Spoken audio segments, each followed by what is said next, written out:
Hello everyone. I am the storyteller and I am here to help you today.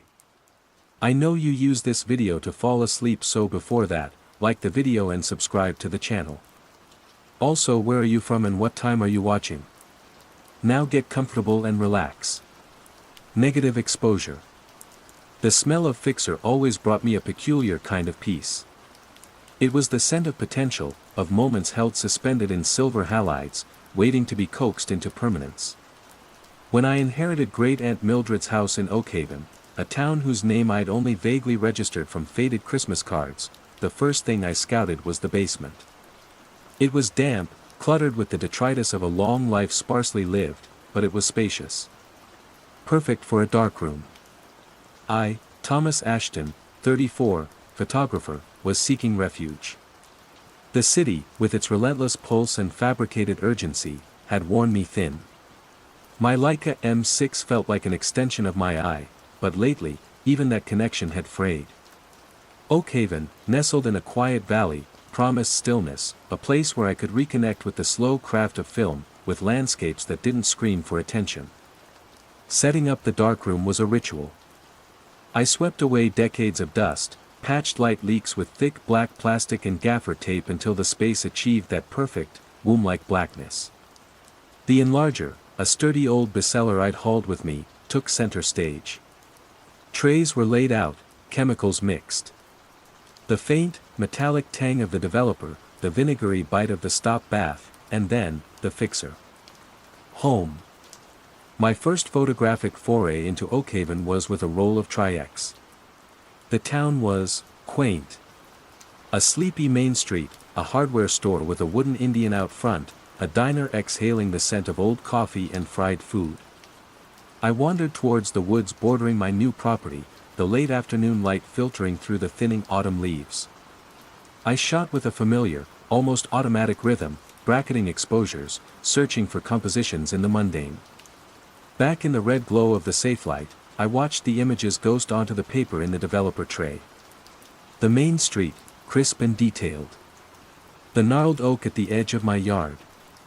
Then, one print that made me pause.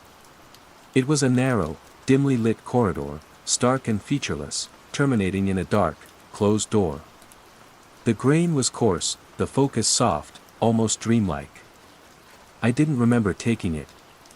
I racked my brain, replaying my walk. Nothing. Odd, I murmured, fishing it out with the tongs. Must have been an old roll, maybe a forgotten frame from ages ago. Or a light leak, though it doesn't look typical. The image was too structured, too deliberate for a random flare.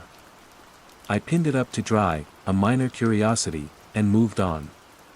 The second roll, a few days later, brought the first prickle of genuine unease. More landscapes, some architectural details from the town's older buildings. And then, two more. The first showed a decaying room, wallpaper peeling like sunburnt skin, a single, broken-backed wooden chair its sole occupant. The dust motes in the air were almost palpable. The second was a tight shot of what looked like a collection of antique dolls, their porcelain faces blank, their painted eyes staring with a vacant intensity from a shadowy shelf. These were sharper, more defined than the corridor. My stomach tightened. These weren't my subjects. They weren't my style. My work, whether landscape or the occasional street portraiture I'd done in the city, always sought a certain clarity, a kind of quiet dignity. These images felt invasive. Sickly. I meticulously inspected my Leica. No signs of malfunction. I rechecked the darkroom for light leaks, ran my hands along every seal, every join. I mixed fresh batches of chemicals, D76, stop, fixer, even though the current ones were barely used. I was a professional, there had to be a logical explanation. Equipment failure. Chemical contamination. User error, however unlikely I felt that to be. For the next shoot, I bought a brand new, factory-sealed pack of Ilford HP 5+. I loaded it into the camera with exaggerated care. I decided to stick to my own property, shooting the overgrown garden, the weathered textures of the house itself. Controlled subjects. The developed negatives, clipped and hanging to dry, looked normal at first glance. Then I began printing. Interspersed with my shots of wilting rose bushes and peeling paint, the anomalies returned. One was a close-up of a heavily wrinkled hand, skin like creased parchment, clutching a small, dark, unidentifiable object. Another showed a blurred, towering figure standing at the edge of a dense, black wood, its form indistinct, its head featureless, lost in shadow or motion. A pattern was emerging. The locations were always derelict, suffused with an atmosphere of profound neglect and sorrow. And the figures, when they appeared, were consistently faceless, their identities swallowed by shadow, blur, or an unnerving lack of detail where features should have been. It was as if the camera was capturing glimpses of a world parallel to mine, a world decaying and populated by ciphers. Paranoia, a cold, creeping vine, began to twine around my thoughts. Was someone playing a grotesque prank? Tampering with my film? My chemicals? But the house was always locked. I lived alone. The darkroom door had a new bolt, fitted by yours truly. No, the intrusions were on the negatives themselves, an integral part of the emulsion. The light had passed through my lens, my shutter had clicked, and this was what had been recorded. I started a separate binder, grimly labeling it Anomalies. The corridor, the decaying room, the dolls, the hand, the faceless figure. A gallery of the unwanted. I'd spread them out on my kitchen table under the harsh light, studying them for hours, searching for any clue, any familiar detail, any rational thread. The consistent aesthetic was the most disturbing part, a coherent vision of desolation, not random corruption. Oakhaven was a small town. Secrets festered easily here, I imagined. I spent a few afternoons at the local library, a hushed, dusty place run by a woman named Mrs. Gable, whose spectacles seemed permanently perched on the edge of her nose. I described some of the locations vaguely, an old abandoned house, a forgotten part of the woods. She offered stories of the town's founding, of old mills and forgotten homesteads, but nothing matched the bleak specificity of the photographs. The faceless people, I kept to myself. My faith in my equipment, my process, was shattering. I tried a different camera, an old Pentax K1000 I kept as a backup. The spectral images persisted. In a fit of desperate experimentation, I bought a cheap disposable camera from the pharmacy and took it into town, snapping random shots. I mailed it to a lab in a city 2 hours away, unwilling to let these new potential horrors into my own darkroom. When the prints came back, tucked amongst the bright, oversaturated images of Oakhaven's main street, was one photograph that made my blood run cold, a distorted, fish-eye view of what looked like an old, metal-framed hospital bed, its mattress stained and ripped. The lab had stuck a little yellow note on it, processing artifact. I knew better. The thought of confiding in someone was a fleeting, tempting agony. My sister, Sarah, lived 1,000 miles away, her life a whirlwind of career and family. "You're stressed, Tom," I could hear her saying. The move, being alone in that old house. The local sheriff, a stout man named Chief Brody whose patrol car I often saw parked by the diner, would likely suggest I lay off the darkroom chemicals for a while. So, I hugged the secret tighter. It festered, feeding my isolation. My legitimate work ground to a halt. The joy of photography had curdled into a knot of dread. Loading a roll of film felt like arming a bomb. I began to meticulously log every shoot, date, time, weather, my emotional state, the subject matter. I was hunting for a trigger, a variable I could control. But the anomaly was capricious. Sometimes a roll would yield only one unwanted image, other times, nearly half the frames would be corrupted. Their frequency and clarity, however, were undeniably increasing. One gray Tuesday, after nearly a week of avoiding my cameras, I forced myself. I had to reclaim some sense of agency. I decided to shoot a roll inside my own house. Mundane subjects, the sagging bookshelves in the living room, the chipped formica countertop in the kitchen, the view from my study window overlooking the damp garden. An attempt to reassert my reality onto the film. I developed the role with a familiar cocktail of hope and trepidation churning in my gut. Under the red safe light, I watched the images emerge. The bookshelf, yes. The kitchen sink, yes. The view from the window, yes. A wave of relief so profound it almost buckled my knees. Maybe it was over. Maybe some strange environmental factor, some fluke, had passed. I carried the wet prints to the kitchen to examine them in normal light, my heart still thrumming a too fast rhythm. The first 20 frames were mine. Ordinary. Safe. Then came frame 21. My bedroom. Taken from outside the window, looking in. It was night in the photograph.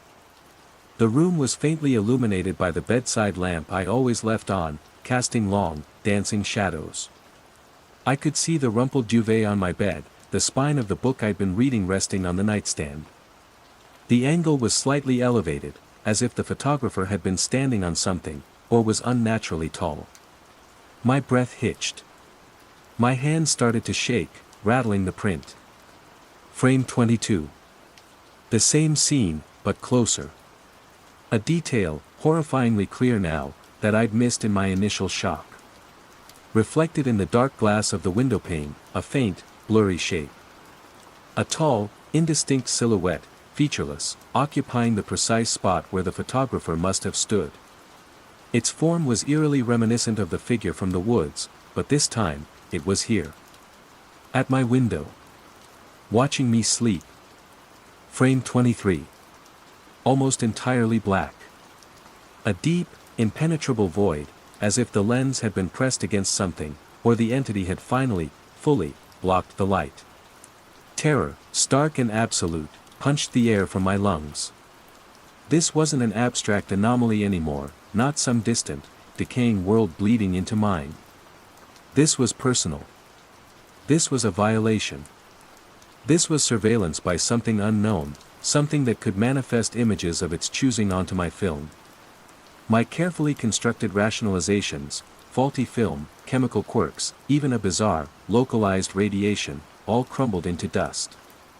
I stumbled through the house, yanking open the back door, a heavy flashlight cutting a swathe through the damp night air. The ground beneath my bedroom window was soft from recent rain. There were no footprints. No broken twigs on the bushes. Nothing. Just the silent, indifferent darkness of Oakhaven. I spent the rest of that night with every light in the house blazing, jumping at every creak of the old floorboards. The photograph lay on the table, a damning piece of evidence. The silhouette in the glass. Was it a person? A trick of the light, a pareidolia born of my fear? The more I stared, the more its indistinctness became menacing. It was a void in the shape of a man. I stopped taking photographs. The Leica, the Pentax, they sat on the shelf like accusing idols. The darkroom door remained bolted, its familiar chemical scent now tinged with something sour, failure and fear. My retreat from the world became absolute. But the feeling of being watched, it didn't recede. It intensified. Every rustle of leaves outside was the footfall of the unseen photographer. Every shadow in the periphery of my vision seemed to coalesce, for a fraction of a second, into that tall, faceless form. The house, once a potential sanctuary, now felt like a trap, its thin walls offering no protection against an observer who needed no conventional entry. Weeks crawled by, each day a blur of anxiety and sleeplessness. I couldn't live like this. The not knowing, the constant vigilance, was eroding me. I had to do something, even if it was just to confirm my own descent into madness. One evening, as dusk bled into the sky, I retrieved the Pentax. My hands trembled as I loaded a fresh roll of Tri-X. I set the camera on a tripod in the living room, aiming it down the short hallway towards the bolted door of my basement darkroom. A place that had once been mine, now a suspected nexus of the wrongness. I attached a cable release. Took a deep, shuddering breath. Click. One single exposure. Then, I fled. I didn't wait. I grabbed my keys, got in my car, and drove, the undeveloped film still in the camera on the passenger seat like a venomous snake. I drove to Cascade Tip, the city 2 hours away, to the 24-hour photo lab I'd used for the disposable camera. I handed the roll over to a bored-looking teenager, the request for develop and print rush sounding hollow even to my own ears. The wait was agonizing. I paced the sterile, brightly lit waiting area of the strip mall, drinking bitter coffee from a vending machine. Finally, my name was called. The envelope felt heavy in my hands. I fumbled it open. There was only one print. The image was of my hallway, the darkroom door at its end. But the door was no longer bolted. It was slightly ajar. From the narrow gap, and faint, impossible light emanated, not the safe red glow, but a pale, sickly luminescence. And in the foreground, terribly close to the lens, so close it was slightly out of focus, was a hand. A pale, elongated hand. Its fingers were blurred, as if caught in rapid motion. Reaching towards the camera. I stared at the photograph, the cheap paper crinkling in my tightening grip. The entity wasn't just a passive recorder of decay, or a distant observer. It was aware. It was interactive. And it was in my house. The question was no longer what was creating these negative exposures. The question was what it wanted with me. I didn't know if I would ever take another photograph. I didn't know if I could ever feel unobserved again. Oakhaven, my house, my own eyes, everything felt like a part of some vast, slowly developing negative, waiting for the final, terrible image to emerge from the darkness. And I suspected, with a certainty that chilled me to the bone, that I was already in the picture. Story 2. The hum of the aging machinery was a familiar sound, a metallic sigh that usually accompanied Eleanor Vance on her solitary descents from the fourth-floor archives of Ashworth Hall. Tonight, however, the sigh stuttered. The gentle downward pull ceased. Eleanor, 41, and halfway through a mental checklist of tasks for the morning, looked up from her worn satchel. The elevator car, vintage brass and scuffed wood paneling, hung suspended.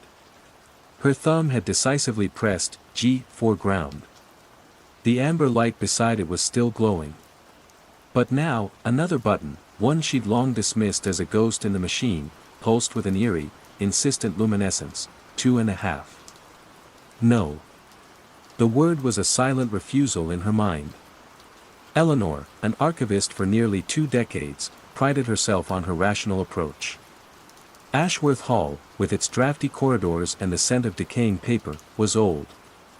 Old buildings had quirks. Faulty wiring was a quirk. She'd seen the 2.5 button light up sporadically over the past 3 months, ever since she'd taken the position as university archivist. A flicker, a phantom, usually when the elevator was already in motion or when she first called it. Once, out of a perverse sense of thoroughness, she'd even pressed it. Nothing happened. The car had simply proceeded to the next registered floor. A dead switch, a harmless glitch. But this was different. The button wasn't just flickering. It was on. And the elevator wasn't moving to another floor. It was stopped. With a pneumatic hiss that sounded like a gasp, the heavy brass doors shuddered and began to part. A wave of cool, unnaturally still air washed over her. Eleanor didn't move, her hand still clutching the strap of her satchel. The space beyond the threshold wasn't the familiar brick and faded paint of the second or third floor landings. It wasn't anything she recognized. It was a corridor, yes, but the light was wrong. A dim, sourceless gray illumination seemed to emanate from the very walls, which were clad in dark, unervingly smooth panels she'd never seen anywhere else in Ashworth. There were no windows, no doors visible down its length, just a seamless, repeating pattern on the paneling that made her eyes ache. The air smelled faintly of ozone and something else, something like damp earth. But colder. The 2.5 button on the panel inside the elevator glowed brighter, as if an invitation. Or command. Her heart hammered a frantic rhythm against her ribs. This wasn't a glitch. This was impossible. Building schematics, which she'd consulted out of professional curiosity when she first started, showed no such intermediary level. Ashworth Hall was foundation, ground, first, second, third, fourth, and the attic archives. Solid, verifiable, mapped. The elevator doors remained open, a silent dare. She should let them close. She should press G again, frantically, until the ancient machinery obeyed. She should report this, but to whom? And say what? That the elevator had conjured a floor out of thin air. They'd think she was overworked, stressed from sorting through a century of forgotten documents. And perhaps she was. But the chill air was real. The strange, seamless corridor was undeniably there. Her training, her ingrained need to observe, to categorize, warred with a primal urge to flee. She leaned forward, just an inch, craning her neck. The corridor stretched into shadow, revealing nothing but more of itself. There was no sound. The usual hums and creaks of the old building were absent here, replaced by a profound, unnerving silence. The elevator gave a slight lurch, a metallic groan. The doors twitched, threatening to close. Panic, cold and sharp, pierced through her analytical paralysis. Before she could consciously decide, a small, almost imperceptible click sounded from the corridor. Not a footstep, not a door. More like a switch being flipped. Curiosity, that dangerous, insidious human trait, tipped the scales. Hello. Her voice was a thin, reedy thing, absorbed by the gray corridor, leaving no echo. Taking a breath that did little to calm her, Eleanor Vance took one hesitant step, then another, out of the elevator and onto the smooth, cold floor of the impossible. The 2½ button inside the car pulsed once, then dimmed, as if satisfied. The moment her second foot touched the strange flooring, the elevator doors behind her slid shut with a decisive, almost final thump. She whirled around. The doors were seamless, no call button visible on this side. Trapped. Panic tightened its icy grip. She lunged for the closed doors, palms slapping against the cool metal. No. Open. Her voice, louder now, was still swallowed by the oppressive silence. Forcing herself to breathe, she scanned the corridor. It stretched perhaps 50 feet in one direction before curving gently out of sight. In the other, it ended in a blank wall. She chose the curve. Her sensible loafers made almost no sound on the strange, slightly resilient flooring. As she neared the curve, a faint scent of fine, sharp dust, almost metallic, tickled her nostrils. Rounding the bend, the corridor continued, identical. But here, set into the wall so seamlessly she'd almost missed it, was a single, narrow door, made of the same dark material. No handle, no hinges. Only a thin, vertical slit glowed with a faint, internal blue light. "Is anyone there?" she whispered. Only the silent pulse of the blue light answered. Below it, almost invisible, was a small, square indentation, like a thumbprint scanner. Absurd. But she was desperate. She pressed her right thumb against it. The blue light flared. A soft click echoed from within. The door slid inwards with a whisper-quiet hydraulic hiss, revealing a small, dark alcove. Inside, mounted on the back wall, was a single object, a small, old-fashioned Rolodex, its metal casing tarnished, its paper cards yellowed. On the topmost card, visible even in the dim light, was a single, typed name, Eleanor Vance. A chill snaked down her spine. Her name. Typed in a familiar, old-fashioned serif font. Beneath it, only today's date. And next to it, a single, freshly typed word, commenced. Commenced what? Her hand trembled as she took the Rolodex. It was heavy, cold. She turned the knob. Arthur Albright. Beatrice Cole. Charles Dexter. Names she didn't recognize, each with dates spanning decades. She spun faster. There it was again, Eleanor Vance. Today's date. Commenced. She backed out of the alcove, the door hissed shut. The Rolodex felt like a lead weight in her satchel as she forced herself onward down the corridor. The silence pressed in. The pattern on the wall panel seemed to shift if she stared too long. Time itself felt distorted. Despair set in. Hello? Is anyone here? Her voice echoed flatly, multiplied, then absorbed. Then, from somewhere ahead, a sound. A soft, rhythmic scraping. Scrape, pause, scrape, pause. Hope surged. Hello? She called. I can hear you. I'm stuck. The scraping stopped. A new sound, a soft, wet shuffling, accompanied by a faint, almost inaudible clicking. It was coming closer. Her blood ran cold. This wasn't a rescuer. She turned and fled, her composure shattering, back past the alcove, her footsteps loud. The shuffling sound behind her seemed to quicken. She reached the spot where the elevator had been. The blank wall mocked her. She pounded on it. The shuffling was getting closer. In panic, she bolted down the corridor stretching in the opposite direction from her initial exploration. It, too, curved. But ahead, a brighter, more familiar yellow light. A normal-looking wooden door, light spilling from beneath it. Sobbing, she threw herself at it, twisted the handle. She stumbled into a small, dusty storage room, filled with broken chairs. Through a grimy window, she saw the familiar red brick of the building opposite, the darkening evening sky. In the corner, a narrow metal staircase spiraled downwards. She scrambled down, pushed open a steel door at the bottom, and found herself on the second-floor landing. The actual second floor. Fluorescent lights hummed. It was the most beautiful sight she had ever seen. Days turned into a week. Eleanor avoided the elevator, haunted by the memory of floor 2.5. The Rolodex sat hidden in her desk drawer at home. Commenced.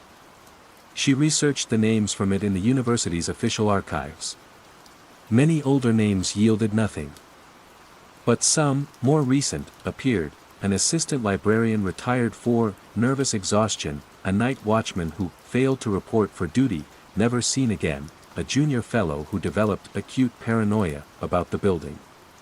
A pattern of misfortune, of disappearances. The storage room she'd escaped into. Gone.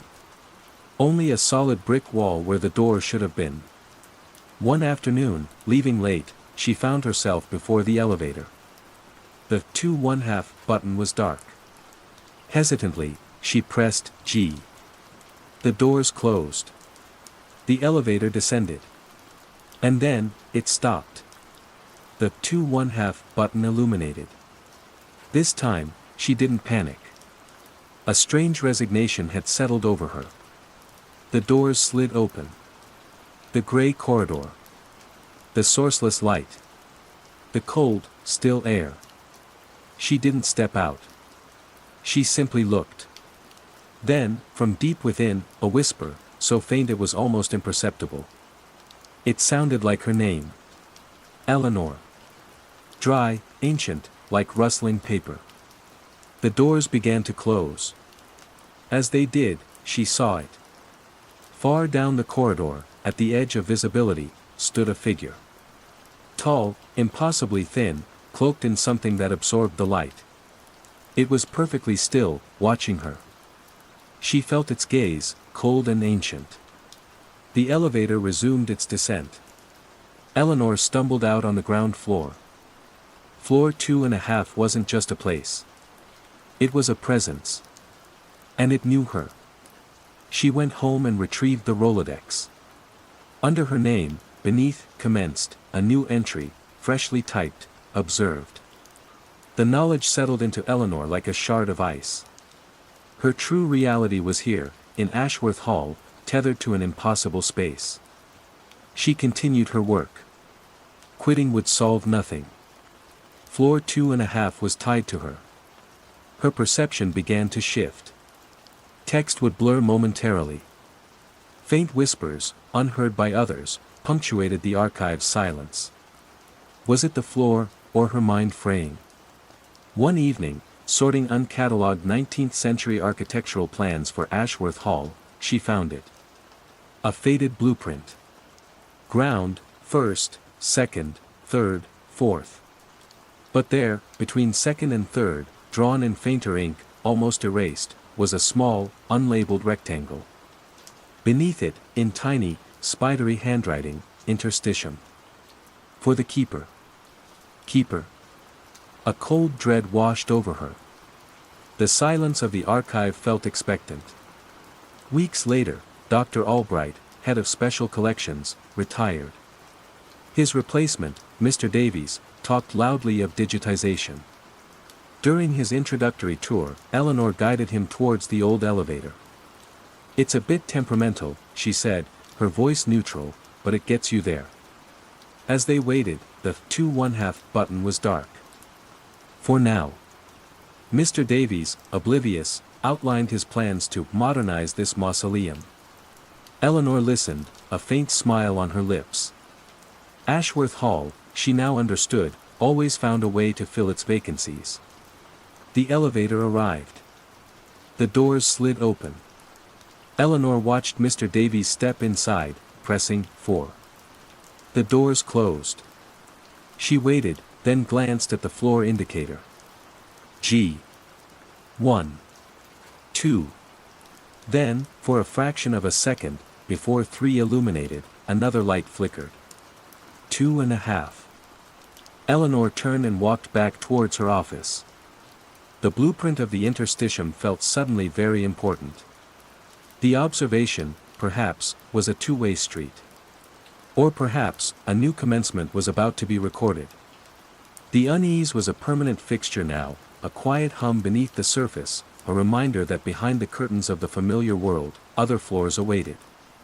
Story 3. Liam Hayes, 29 and fluent in 3 coding languages and the subtle dialects of caffeine withdrawal, considered himself a man of logic. His world was one of precise syntax, predictable outputs, and the comforting hum of his custom-built PC. So, when the machine first began its nightly rebellion, he approached it as he would any other bug, with methodical irritation. It was always 3:03 a.m. Not 3:02, not 3:04. Exactly 3:03 a.m. His monitors would flash black, the tower would emit a soft click, and then the boot sequence would begin, wiping the slate clean. More unsettlingly, all system event logs prior to the restart were inexplicably scrubbed. No error messages, no crash dumps. Just a clean, infuriating reboot. He was a freelance programmer, his apartment in a blandly modern complex in a city that could have been anywhere. A perfect crucible for late nights and solitary focus. The first few times, he'd cursed, suspecting a faulty power supply unit or an aggressive OS update. He ran diagnostics, checked connections, even reinstalled Windows. The 3:03 a.m. ritual persisted. "It's like it's got a poltergeist with a punctual schedule," he'd muttered to his cat, Schrödinger, a ginger tabby who observed Liam's nocturnal struggles with feline indifference. Then, the other thing started. It began subtly. The battered Starfleet insignia mug he always kept to the left of his keyboard would be on the right. A code snippet he was sure he hadn't finished compiling would be error-free and running. He'd chalked it up to sleep deprivation, the occupational hazard of chasing deadlines across time zones. The lost time was the next crack in his meticulously ordered reality. He'd glance at the system clock, 3:01 a.m. He'd turn back to his code, wrestling with a particularly stubborn function. What felt like mere seconds later, he'd look again, 3:05 a.m. And then, inevitably, the notification, Windows has recovered from an unexpected shutdown. Event time, 3:03 a.m. 2 minutes. Vanished. The phantom conversations were the most unnerving. "Hey, Liam," Mark, a collaborator on a current project, said during a video call. Good points yesterday about the API integration. We're implementing that. Liam blinked. Yesterday? We didn't talk yesterday, Mark. I sent you that email about the UI mockups. Mark frowned. No, man, we had a quick call. Around 6-ish your time. You said you were about to grab dinner. You suggested refactoring the auth module. Liam's blood ran cold. He had no memory of this. He'd eaten leftover pizza alone at his desk around 7, watched a documentary on cosmic rays, and then coded until the inevitable 3:03 a.m. crash. Must be losing my mind, Liam had laughed weakly, but Mark's confused expression lingered. The apartment started to feel pliant. One morning, he found a library book he hadn't checked out, The Phenomenology of Time Perception, lying on his coffee table, a receipt from the downtown branch tucked inside, dated the previous day. He hadn't left his apartment. His logical mind, his greatest asset, was now his tormentor, desperately seeking patterns in the chaos. The 3:03 a.m. restart was the anchor point, the eye of the storm. He decided to observe it, objectively. He set up his old laptop, its camera focused on his main PC and himself. He started a screen recording on the primary machine, alongside a simple script he'd written to log a timestamp to a text file every second. He synced his phone's clock to an atomic standard. At 2:58 a.m., he sat back, hands laced behind his head, Schrödinger purring on his lap. 3 a.m. All quiet. 3:01 a.m. The script dutifully logged its timestamps. 3:02 a.m. He watched the seconds tick by on his phone. Schrödinger abruptly jumped off his lap and stared intently at a blank wall. 3:02:58. 3:02:59. And then, nothing. Not blackness, not a lapse in consciousness. One moment it was 3 hours 2 minutes and 59 seconds, and the next, he was blinking, a faint sense of disorientation washing over him, the way one feels after a micropower nap. His phone read 3:05:01 a.m. His main PC was just finishing its boot sequence. He rushed to the old laptop. The video file was there. He played it. It showed him sitting, watching his screen. At 3 hours 2 minutes and 59 seconds, the Liam on screen froze. Not like a paused video, but like a statue. Absolutely, unnaturally still. For a full 2 minutes of playback, timed against the laptop's own clock, the image remained static. Then, at the timestamp corresponding to 3:05 a.m., the on-screen Liam blinked, stretched, and looked around with the same faint confusion he himself had just experienced. The screen recording on his main PC had, of course, terminated at 3:03 a.m.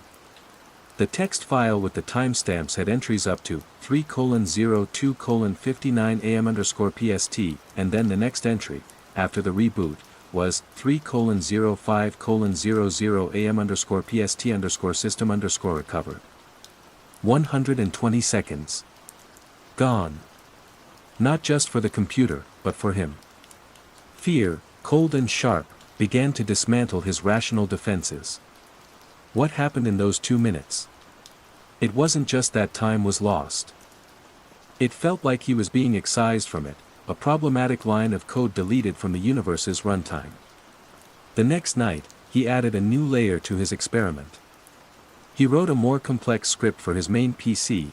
It would generate a unique, random string of 10 characters every second and append it to a file on an external, write-protected SSD.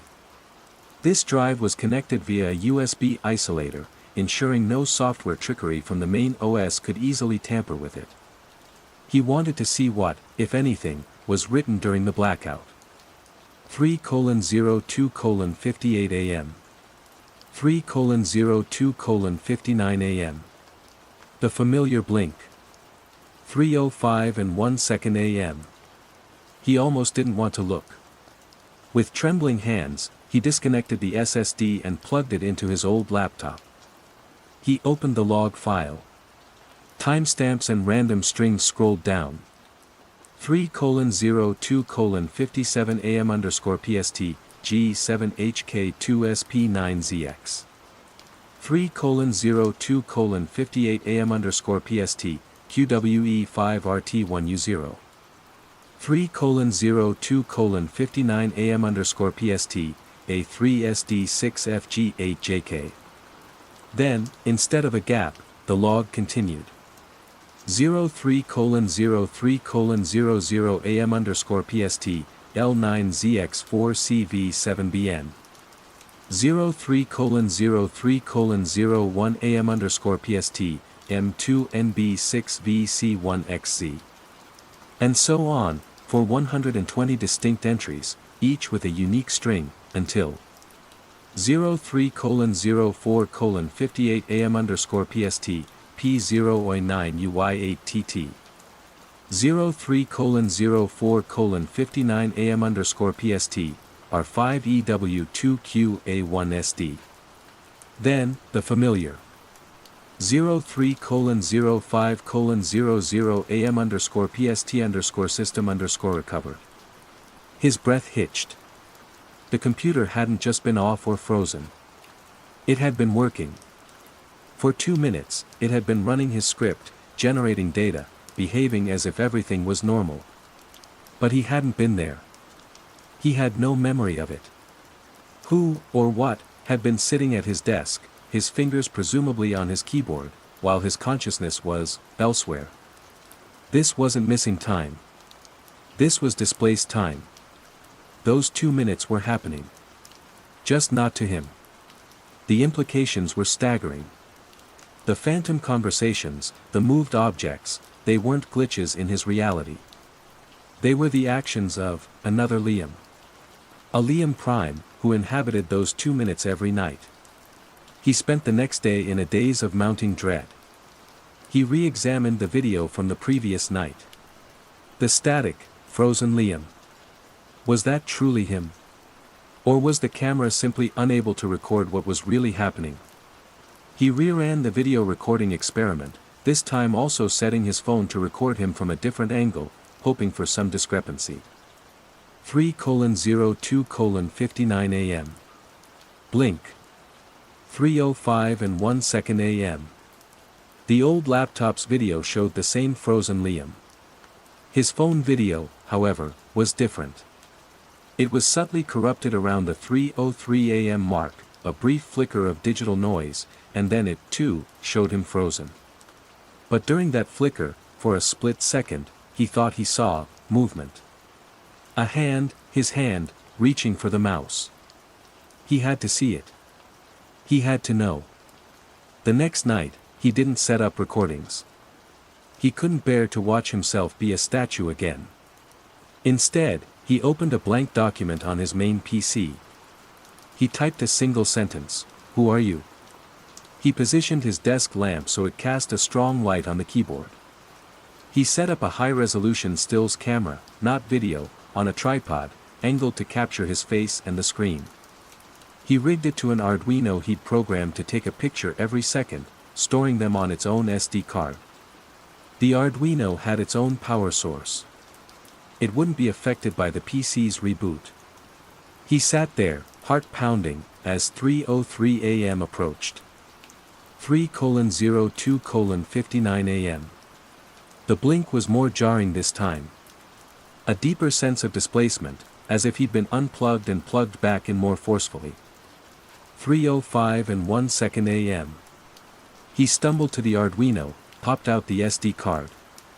His hands were shaking so violently he almost dropped it. He jammed it into his old laptop. The image sequence loaded. IMG_3_02_57.jpg, him, staring intently at the screen. IMG_03_02_58.jpg, him, slightly tenser. IMG_3_02_59.jpg, him, eyes wide. IMG_3_03_00.jpg. Liam gasped. The image was clear. It was him. But his expression, it was calm. Focused. His fingers were on the keyboard, typing. The document on the screen, which had read, "Who are you?" now had more text. He clicked through the next 119 images. Each one showed him working. Sometimes he'd pause, looking thoughtfully at the screen, exactly as he himself did when coding. Sometimes his brow would furrow. In one image, around the 3 hours 4 minutes and 15 seconds mark, this other Liam, smiled faintly. It was a smile Liam didn't recognize. It wasn't his. It was colder, more self-assured. The final image before the system recovery timestamp, img_3_04_59.jpg, showed the other Liam leaning back, looking directly at the camera lens. The faint, unsettling smile was still there. And on the screen, the document now read. "Who are you? I am the one who fixes your mistakes. The one who does what you are afraid to. The necessary correction. We need to talk about your performance." Liam felt the floor drop out from beneath him. This wasn't just some temporal anomaly. This was an entity, an intelligence, wearing his face, living his life in slivers, and it was aware. It was interacting. And it was judging him. The phantom conversations. The fixed code. The library book, a subtle nudge. A warning. The necessary correction. He looked at his own hands, suddenly feeling like they weren't entirely his. For 2 minutes every night, they belonged to someone else. Someone more efficient, perhaps. Someone colder. The 3:03 a.m. reboot was no longer a glitch.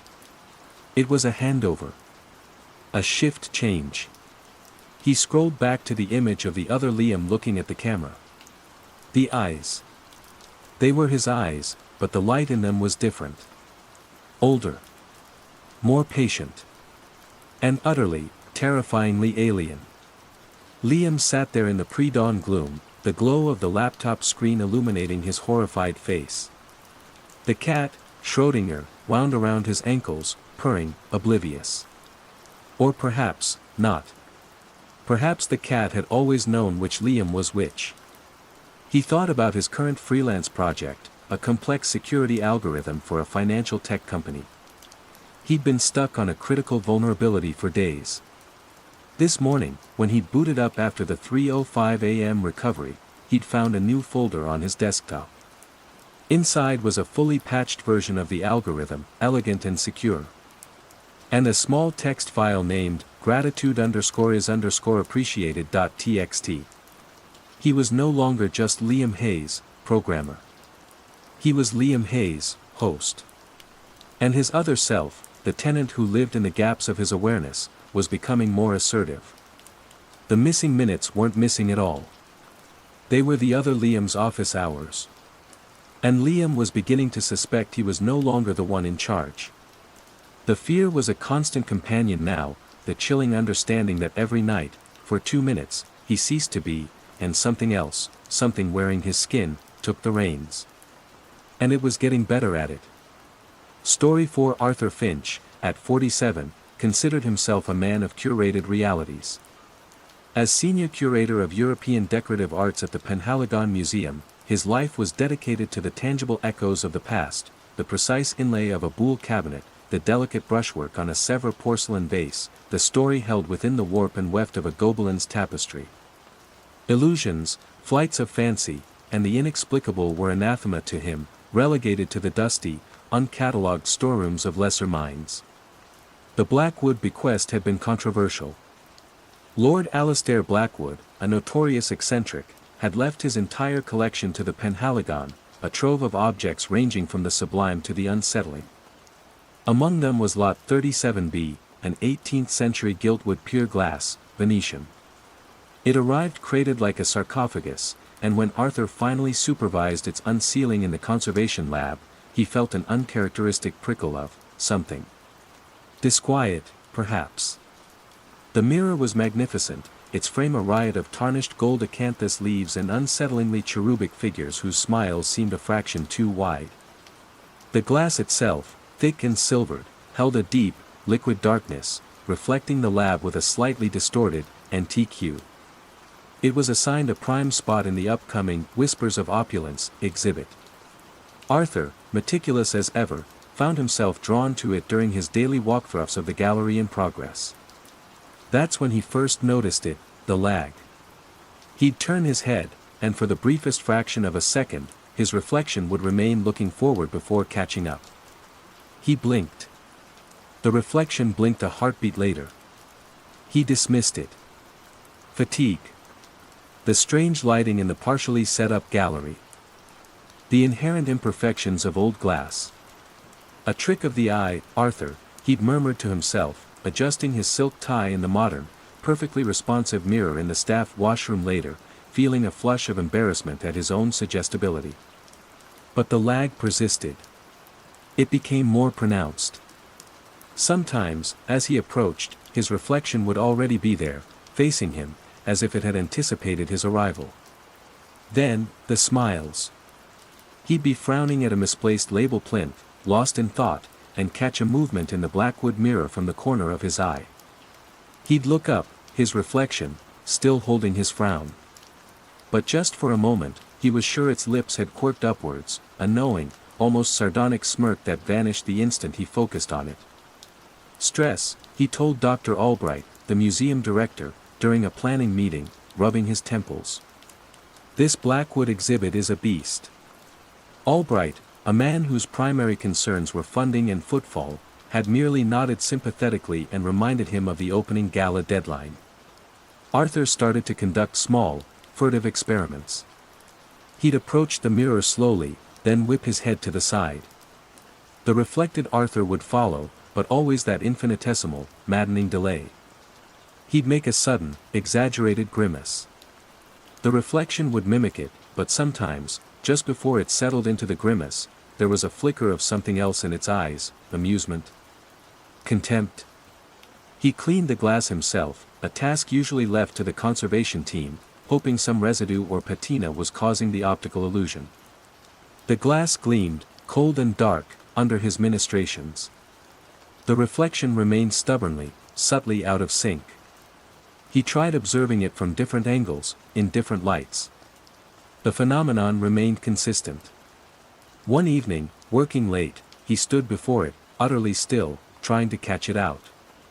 He focused on his own eyes in the reflection, trying to bore into them, to will them into perfect synchronicity. For a long minute, nothing. Then, slowly, deliberately, the mouth of his reflection curved into a gentle, almost pitying smile. His own lips remained resolutely unmoving. A cold dread, entirely alien to his rational nature, seeped into him. He backed away, his heart hammering. He didn't dare look again as he practically fled the gallery.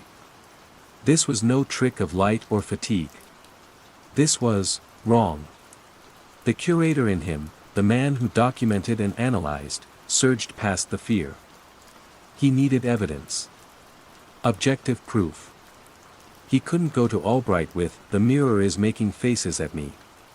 He'd be laughed out of his tenure. The next morning, before the museum opened to the public, Arthur requisitioned a high-definition security camera, claiming a need to monitor a particularly fragile section of the exhibit overnight. He set it up himself, positioning it carefully on a tripod a discrete distance from the blackwood mirror, ensuring both the mirror and the space in front of it were clearly in frame. He started the recording, made a note of the time, and then, with a deep breath, walked into the camera's view and stood before the mirror. He went through his usual routine. Approached it, turned his head, frowned, even essayed a small, nervous wave.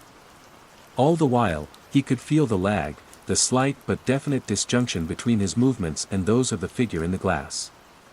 The phantom smiles flickered at the edges of his perception. This time, however, there was a new sensation, a feeling of intense, focused scrutiny emanating from the glass, as if the entity within was aware of the third, unblinking eye of the camera. He let the camera run for an hour, occasionally walking in and out of frame, performing mundane actions. Then, with a sense of trepidation that far outweighed any professional curiosity, he retrieved the camera and took it back to the sanctuary of his office. He locked the door, dimmed the lights, and plugged the memory card into his computer. His hands trembled slightly as he clicked play. The footage began. The gallery, empty. Then, he saw himself walk into frame. Crisp, clear. He approached the mirror. He watched himself on screen turn his head.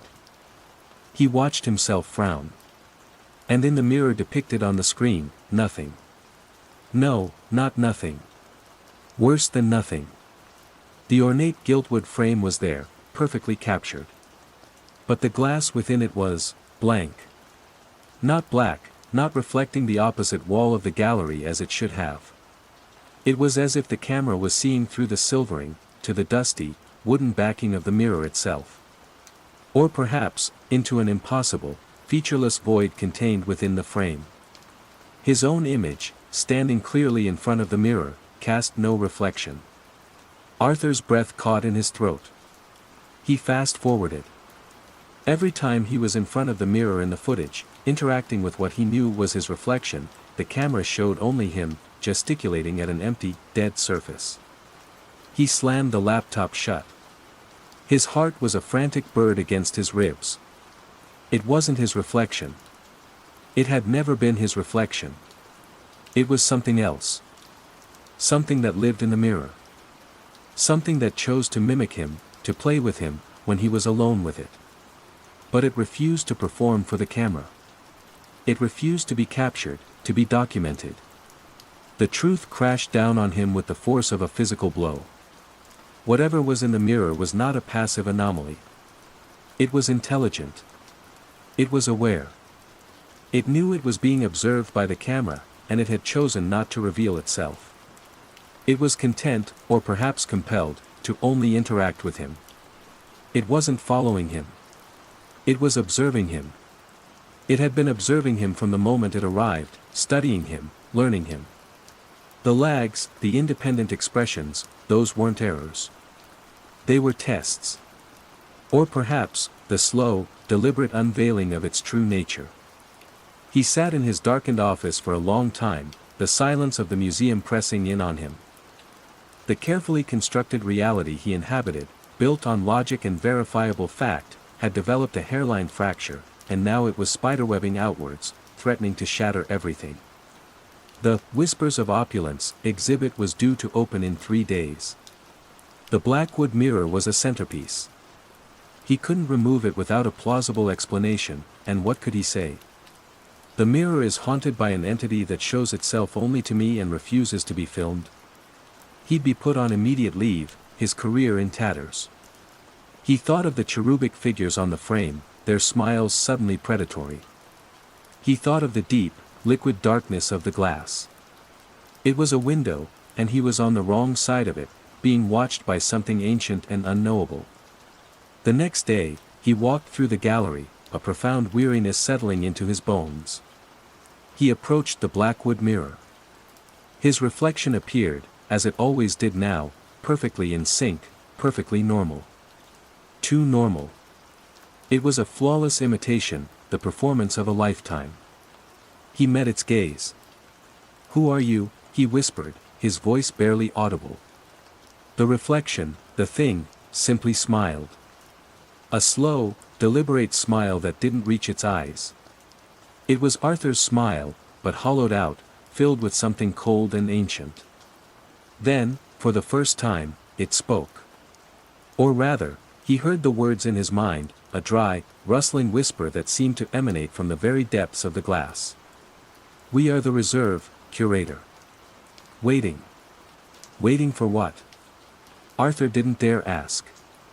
He backed away, the smile of his doppelganger burning into his memory. The exhibit opened to great acclaim.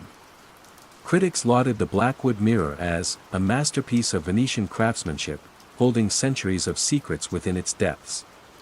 Arthur stood by, accepting congratulations, a hollow man in a well-tailored suit.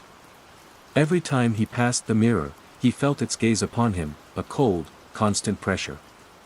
The performance continued, but now he understood the audience. He started noticing other things. A fleeting, unfamiliar face in the polished surface of a silver teapot. A momentary distortion in the glass of a display case, as if something were looking out. The reserve, waiting. Were there others? Was the Penhaligon, his sanctuary of history and art, slowly becoming a gallery for things that should not be seen? Arthur Finch, the man of curated realities, now lived with an uncurated horror. He knew what was in the mirror. And he knew it was watching, observing, from its silent, silvered world. And sometimes, late at night, when he caught his own reflection in the darkened windows of his apartment, he couldn't be entirely sure whose eyes were looking back. Story 5. The record player, a heavy horn-type gramophone liberated from its century-long entombment within the lath and plaster of Holloway House, sat on Ethan Thorne's workbench like a captured oracle. Its brass horn gleamed dully under the focused beam of his desk lamp, the shellac disc on its turntable a vortex of faint, concentric scratches. Ethan, 36, a man who resurrected decaying beauty for a living, had been captivated by it for a week. Not by music, but by the sound it produced, a low, sibilant river of unintelligible whispers. He'd found it during the gutting of the Master Suite's east wall in the sprawling Victorian he was painstakingly transforming into the Nightingale Hotel. Sealed away, cocooned in crumbling newspapers dated 1903. No label on the record. Just whispers. He'd initially dismissed it as atmospheric noise, the hiss of ancient grooves, perhaps even the ghost of some long-faded recording. He'd brought the gramophone and its sole record back to his small, meticulously organized apartment, intending to clean the disc properly, perhaps coax some sense from it. Cleaning did nothing. The whispers remained, a chorus of hushed, overlapping voices speaking no language he recognized. It was unsettling, yes, but still within the realm of explainable oddities, a damaged pressing, an experimental recording. He'd even recorded them on his phone, hoping software could isolate a word, a clue. Nothing. Just the dry rustle, like autumn leaves skittering across parchment. Or secrets shared in an empty room. He was listening to it again tonight, the faint scent of beeswax from his latest furniture restoration project mingling with the aroma of brewing coffee. The whispers filled his small living room, a sound that was becoming strangely familiar, almost a background hum to his evenings. He was sketching out plans for the Holloway's reception area, the gramophone's susurrus a strange counterpoint to the scratching of his pencil. Then he paused, pencil hovering. He lifted the gramophone's needle. Silence. But the whispers hadn't entirely stopped. He frowned, tilting his head. A faint, incredibly faint, echo of them seemed to linger in the air. He must have imagined it, an auditory afterimage. He took a sip of coffee, the warmth spreading through him. He picked up his pencil. SSSH, Veloth, K-Char. Ethan froze. The sound was undeniably there. Fainter than from the gramophone, yes, but distinct. Coming not from the machine, which sat silent, but from somewhere else in the room. Near the window, perhaps. Or the bookshelf. His heart gave a sudden, hard thump. He stood up slowly, scanning his apartment. It was small, bachelor tidy. Bookshelves crammed with architectural histories and restoration manuals. A comfortable, worn armchair. His drafting table. Nothing out of place. He held his breath, listening. Silence. Just the distant hum of city traffic. Okay, Ethan, he muttered, running a hand through his already disheveled dark hair. Too much dust inhalation. Too many late nights. He'd been pushing himself hard on the Holloway House project. It was his biggest undertaking yet, a chance to finally make a serious name for himself. Stress did strange things. He decided to call it a night. He covered the gramophone with a dust sheet, a new habit, as if to muffle its influence, and headed to the bedroom. He changed, brushed his teeth, the mundane rituals a comfort. As he lay in bed, the city lights painting faint stripes across his ceiling, he listened. Only the usual night sounds. He relaxed. It had been his imagination, tired and overworked. The next morning, making coffee, it happened again. Sil, more now. Clearer this time. It seemed to emanate from the vicinity of his kitchen sink, then drift towards the pantry door. He spun around, coffee cup rattling in its saucer. There was nothing there. Just his small, unremarkable kitchen. But the whispers, unmistakably the same sibilant, layered chorus he'd heard from the gramophone record, had been present. Panic, cold and sharp, began to prickle at the edges of his composure. This wasn't right. This wasn't an auditory illusion. He left for Holloway House early, the unease clinging to him like the scent of old plaster. The vast, empty rooms of the Victorian mansion felt different today. The shadows seemed deeper, the silence more profound. He tried to focus on the intricate cornice repair in the ballroom, the precise work usually a balm to his mind. But every creak of the old house, every sigh of wind through a loose windowpane, made him jump. He kept expecting to hear them. That evening, back in his apartment, the whispers were waiting. They were no longer faint. They seemed to weave through the air, a constant, low undercurrent. Sometimes distinct, as if someone were murmuring just out of sight, sometimes a blended chorus. Always unintelligible. Always in that strange, dry, sibilant tongue from the record. The gramophone remained under its dust sheet, untouched. He hadn't dared play it again.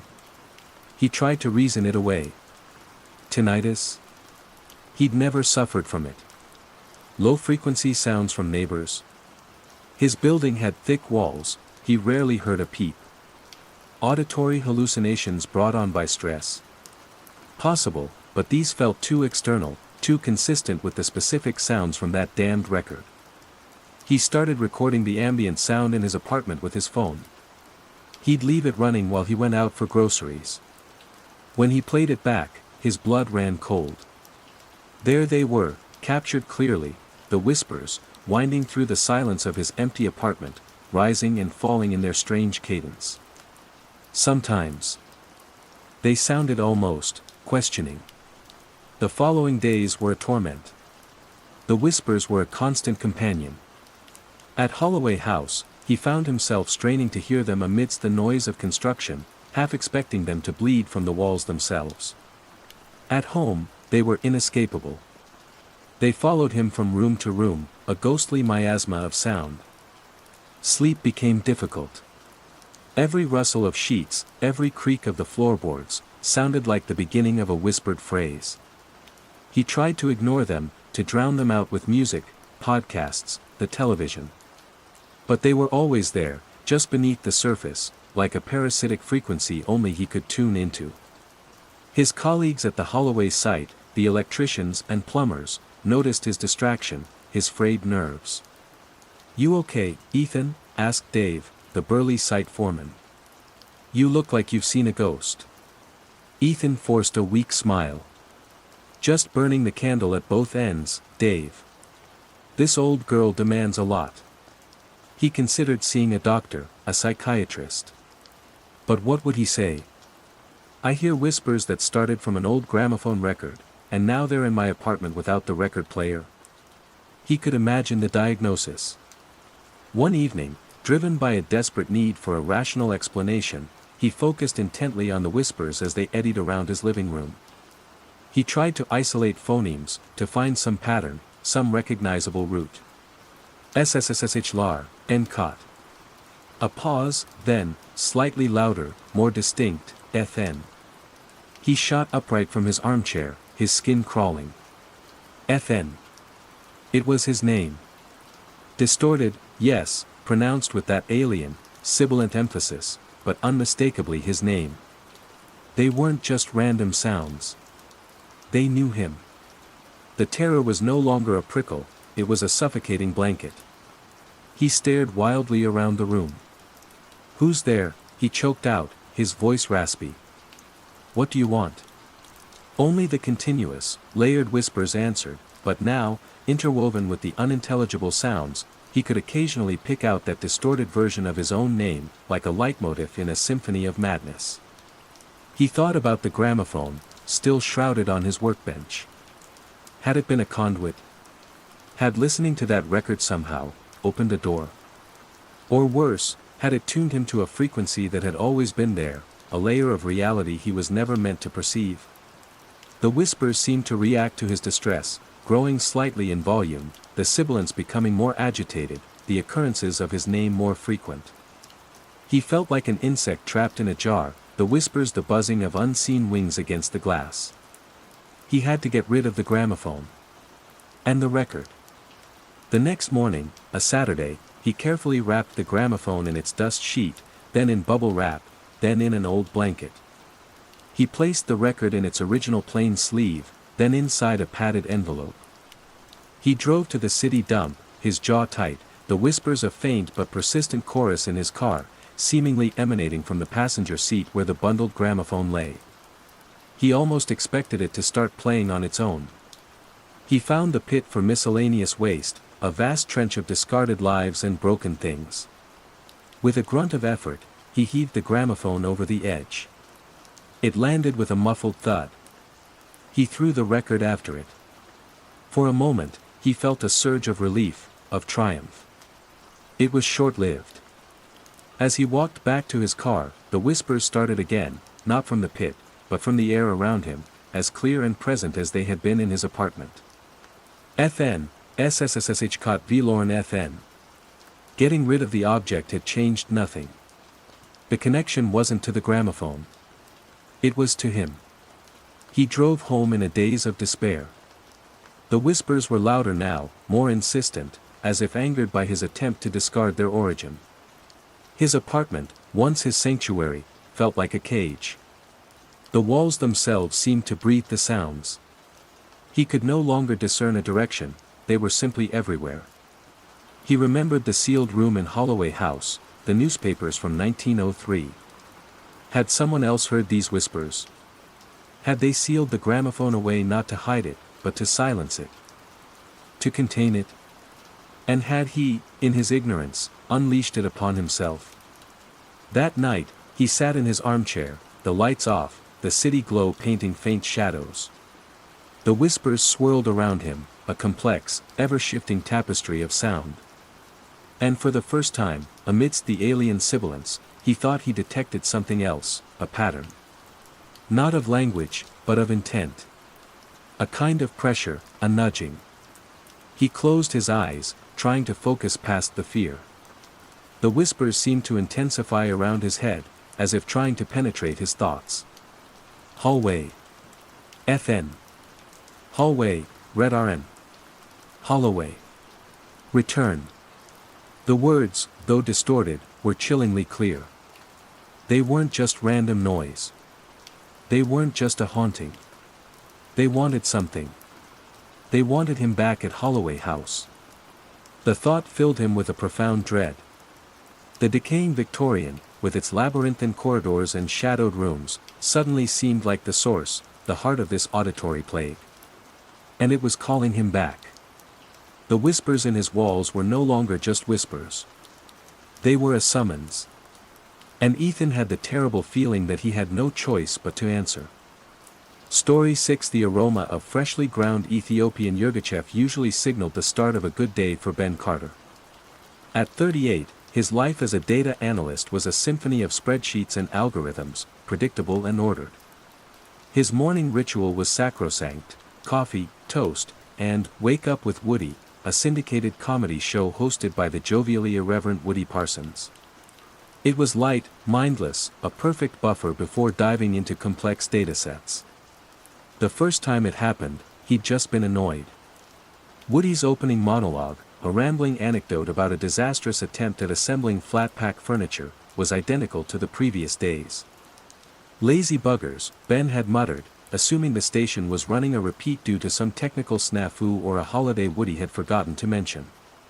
The news segment that followed, covering a minor traffic snarl on the M25 and a local council dispute over parking permits, also felt eerily familiar. He'd shrugged it off. Coincidence? Or perhaps he'd just been particularly unobservant the day before. The second morning, the Yurgachev tasted just as good, but Woody's flat-pack furniture saga was playing again. Verbatim. Same intonation, same faked laughter from his co-host, Chloe. Ben frowned, checking the radio's digital display. Correct station, correct date. This is getting weird, he said to his empty kitchen. The M25 snarl, the parking permit dispute, all reported with the same inflections, the same slightly exasperated sighs from the newsreader. By the third morning, as Woody Parsons once again launched into his IKEA misadventures, a knot of genuine unease tightened in Ben's stomach. This wasn't a repeat. This was something else. He listened intently, a strange sense of déjà vu washing over him. He found himself mouthing along to Woody's punchlines, predicting Chloe's interjections. Then, his day began to unravel in synchrony. On his commute, stuck in traffic, he saw the same dented red Ford Fiesta cut aggressively into his lane at the exact same junction as the previous 2 days. The driver, a florid-faced man in a fluorescent yellow vest, mouthed the same silent curse. At the coffee shop near his office, the barista, a young woman named Sarah with a constellation of piercings, fumbled his order in precisely the same way, apologizing with the exact same flustered phrase, "So sorry," brains clearly still in neutral. His colleagues repeated conversations he'd already heard. Emails landed in his inbox with identical subject lines and content, timestamped for that day. A dropped pen skittered under his desk in the same trajectory. Only he seemed to notice. When he tentatively mentioned to his desk mate, Fiona, "Didn't we have this exact conversation about the Q3 projections yesterday?" she'd looked at him, bewildered. "No, Ben, that was this morning. Are you feeling all right?" He was trapped in a temporal echo, a daily rerun of events orchestrated by a phantom radio broadcast. The fear was a cold, creeping thing, a violation of the fundamental laws of cause and effect that underpinned his analytical mind. He started taking notes, meticulously logging the radio show's content and the corresponding real-world events. The correlation was perfect, terrifyingly so. Woody's jokes were a script for his day. Then, the deformations began. It started subtly, within the broadcast itself. On what must have been the 5th or 6th iteration of the same show, Woody's voice, mid-flat-pack anecdote, hitched for a fraction of a second, a tiny, almost imperceptible audio glitch, like a scratched record. Later that day, the red Ford Fiesta still cut him off, but this time the dent on its side seemed slightly larger, the scrape of paint more jagged. Sarah the barista still fumbled his order, but her apology was clipped, her smile strained, almost pained. Ben felt a new layer of dread. The loop wasn't just repeating, it was degrading. Each morning, Wake Up with Woody played. Each morning, it was the same core content, but with new, small aberrations. Woody might mispronounce a word he'd previously said flawlessly. Chloe's laughter might sound forced, hollow. The newsreader's voice might crack, or a strange, faint static would underscore a segment. And these audio corruptions bled into his reality. The dented red Fiesta became a mangled wreck, its driver's face contorted in a silent, permanent scream, yet still performing its aggressive lane change. Sarah the barista's fumbled order escalated to her dropping the entire tray of coffees, her apology a choked sob, her eyes wide with a terror that mirrored his own. Conversations with colleagues would stutter, words replaced by nonsensical sounds or unsettling silences. The dropped pen would shatter on impact, leaving splinters of plastic that weren't there before. His meticulously ordered world was becoming a distorted, nightmarish parody of itself. The comforting predictability of the loop had morphed into the horror of its decay. He was the sole audience to a play whose actors were slowly forgetting their lines, whose props were crumbling, whose set was falling apart. He tried to break the cycle. He unplugged the radio. The next morning, it turned itself on at the usual time, Woody's increasingly garbled voice filling the kitchen. He smashed the radio. The broadcast simply emanated from the empty space where it had stood, fainter, but still undeniably there. He tried leaving his apartment before the show started, but the events of the day still unfolded, twisted versions of the original script. He was a prisoner in a decaying temporal bubble. He focused his analytical mind on the deformations. Was there a pattern? The glitches in the radio show seemed to precede the glitches in reality, like a flawed blueprint generating increasingly flawed copies. The flat-pack furniture anecdote was now almost unintelligible, a slurry of slurred words and strange, wet clicking sounds. And that morning, on his commute, the red Ford Fiesta was no longer just dented or mangled, it was a nightmarish amalgamation of twisted metal and something organic. He'd swerved violently, heart hammering, bile rising in his throat, narrowly avoiding it. The other drivers, as always, remained oblivious. He realized with dawning horror, the loop wasn't just degrading. It was becoming actively hostile. The minor coincidences were escalating into dangerous, grotesque occurrences. One morning, Woody's voice on the radio was replaced entirely by a harsh, guttural rasping, punctuated by what sounded like breaking glass. Chloe's usual cheerful interjections were whimpers of pain. The news segment was a cacophony of screams and distorted sirens. Ben didn't dare leave his apartment that day. He barricaded the door, his hands shaking. Through his window, he saw the street below writhe. Buildings seemed to warp and shimmer, their bricks flowing like liquid. Pedestrians moved with jerky, unnatural gaits, their faces blurred, indistinct. He heard a sound like tearing fabric, impossibly loud, rending the air. The radio, or whatever phantom source now produced the broadcast, fell silent earlier than usual. The day outside seemed to quieten too, the unsettling deformations receding slightly, leaving behind an eerie, charged stillness. He was losing his mind. Or the world was. Or both. The next morning, he awoke with a terrible, grim certainty.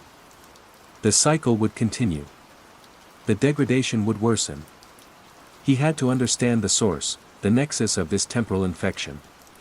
The radio show was the key. Wake Up with Woody. But Woody Parsons, the jovial host, was now a conduit for this encroaching chaos. He forced himself to listen to the broadcast, despite the nausea it induced.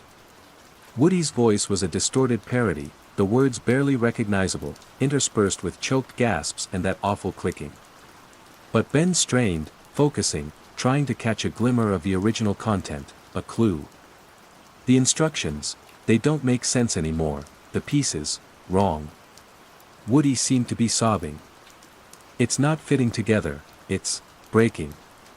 The flat-pack furniture anecdote. Even in its corrupted state, it was still there, the seed of the original loop.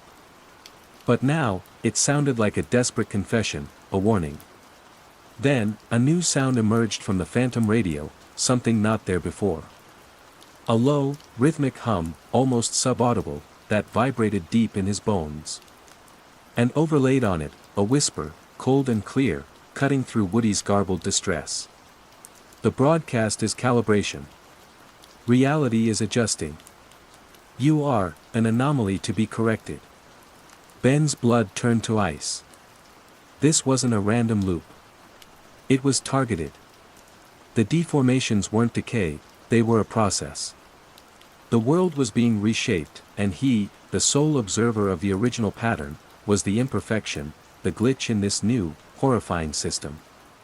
The radio show wasn't just predicting his day, it was rewriting it, and rewriting him out of it, or into something else. He looked at his own hands. They seemed thinner, the skin more translucent. He caught his reflection in the darkened TV screen. His face was pale, his eyes wide with a terror that felt ancient. But was there something else too? A subtle shift in the bone structure. A slight elongation of the features. The deformations were no longer just external. They were starting to affect him. The next broadcast began. The rhythmic hum was stronger, the cold whisper more dominant. Woody's voice was a faint, despairing echo beneath it. The pieces are fitting now. The instructions are clear. The old pattern is almost erased. Ben looked around his apartment. The familiar angles of the room seemed subtly wrong. The grain of the wooden floorboards flowed in an unfamiliar direction.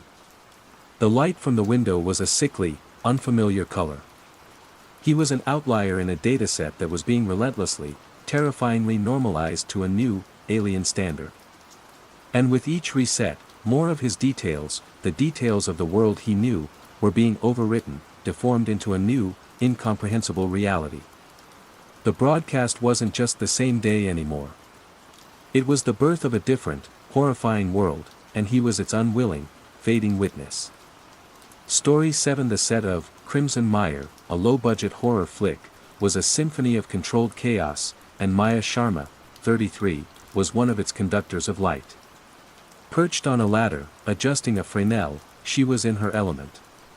It was late, the air thick with manufactured fog and the scent of stale coffee. The scene involved a character creeping through a supposedly haunted swamp, a painstakingly dressed soundstage. Director's orders were for eerie, almost subperceptible menace. Maya was using a new thermal imaging camera, patched into a field monitor, to check for heat inconsistencies that might ruin the shot, a stray crew member, a hot lamp. That's when she first saw it. A hazy, vaguely humanoid silhouette on the small, glowing screen. It stood near a cluster of artificial cypress trees, motionless. "Hey, Leo!" Maya called down to the gaffer. "Someone still in the shot?" By the cypress cluster, thermals picking them up. Leo squinted into the gloom of the set. "Nah, Maya. Cleared it myself. Must be a reflection or something your fancy camera spooked by." Maya frowned, toggling the thermal camera settings. The figure remained. Tall, indistinct, like a heat shimmer in human form. She looked directly at the spot with her own eyes. Nothing. Just fake trees and swirling fog. "Weird," she muttered. She rebooted the camera, checked the connections. When the monitor flickered back on, the spot was empty. Gremlins in the tech. Classic. She logged it as a camera bug and moved on. But the figure wasn't a one-time glitch. A few days later, reviewing dailies in the cramped production office, she was fast-forwarding through footage of an empty corridor scene, shot with a standard red camera. Then, she switched to the alternate take from the thermal camera, provided for continuity checks on atmospheric effects. There it was again. The same blurry, humanoid heat signature, standing at the far end of the corridor, almost melting into the cooler background. Again, invisible in the standard footage. This time, it seemed taller. Sharper at the edges. A prickle of unease traced its way down her spine. This wasn't a reflection. This wasn't a simple bug affecting one camera on one day. The film wrapped, a blur of long nights and lukewarm craft services. Maya packed up her kit, eager for a break. The unsettling thermal image was pushed to the back of her mind, filed under set weirdness. Until it appeared in her apartment. She'd bought herself a small, handheld thermal imager for personal projects, checking insulation, finding lost pets, satisfying her tech curiosity. One evening, making tea, she idly scanned her living room. And froze.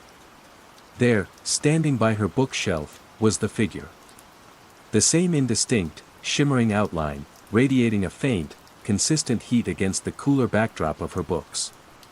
Her heart leaped into her throat. She whipped her head towards the bookshelf. Nothing. Just her familiar collection of art books and worn paperbacks. She looked back at the thermal imager's tiny screen. The figure was still there. Motionless. Watching.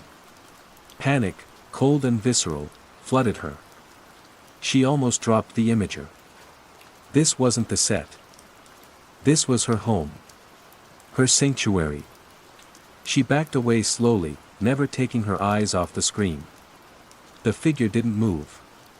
She fumbled for her phone, her fingers slick with sudden sweat, and snapped a picture of the imager's display.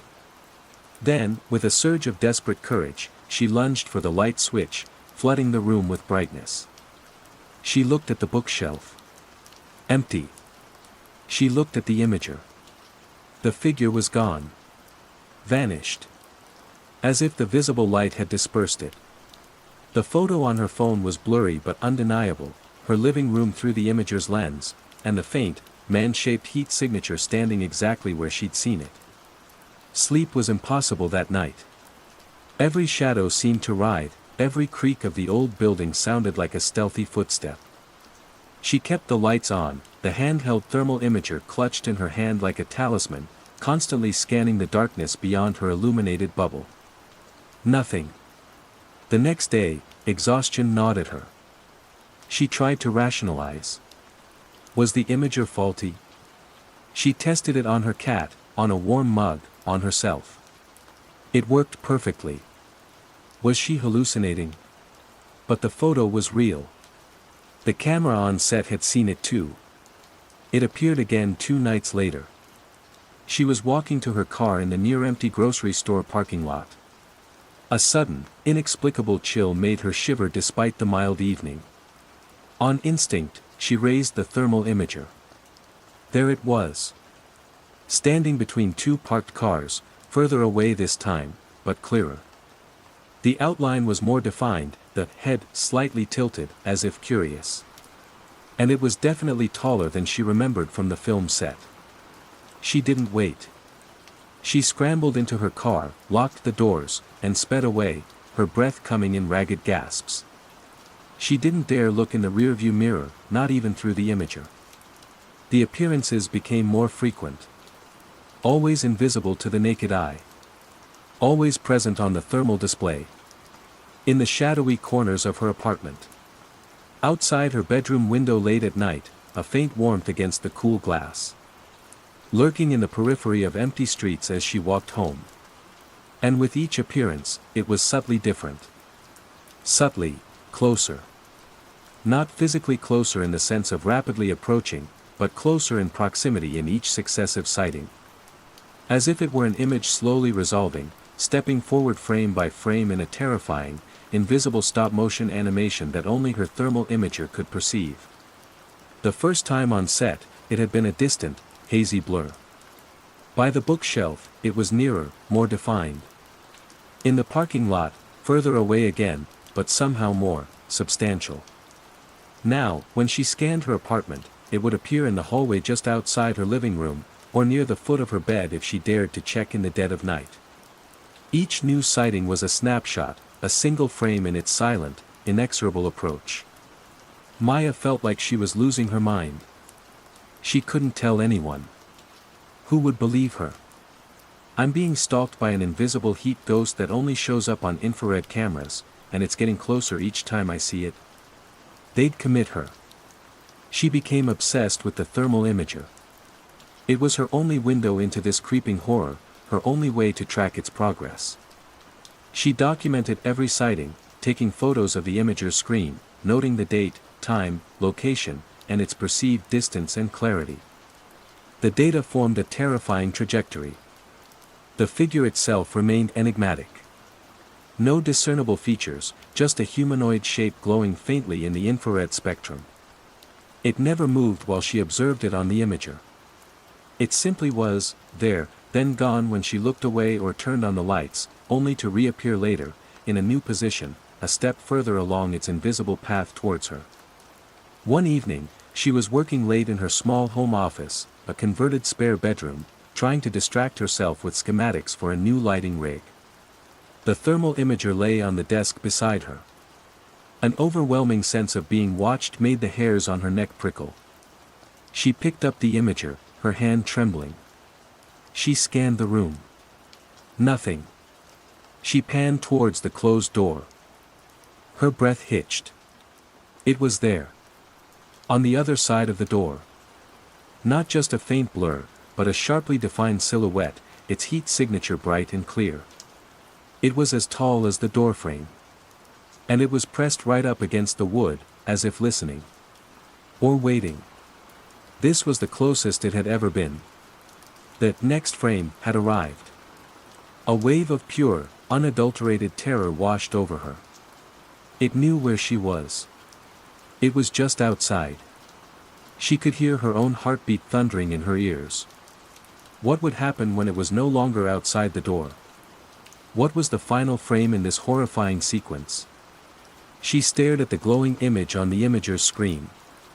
The figure was utterly still. But she could almost feel its presence, a cold pressure against the door, a silent, radiating intent.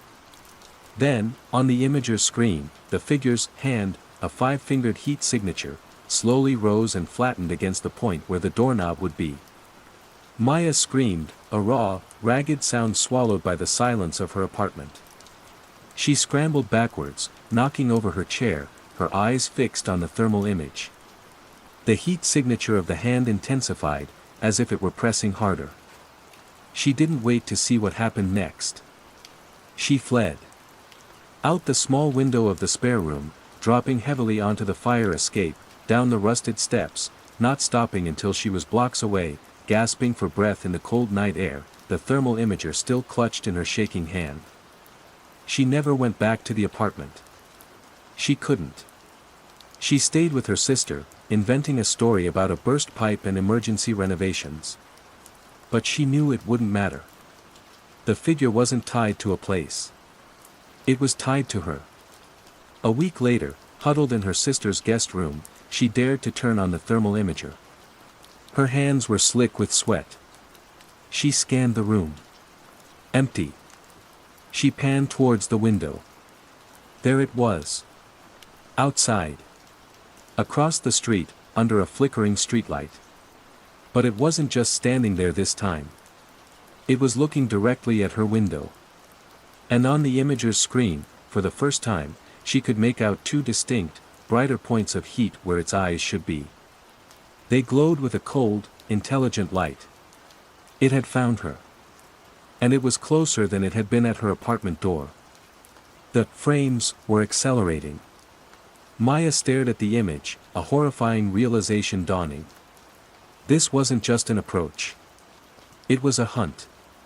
And the infrared imager wasn't just her window to see it, it was somehow, a beacon.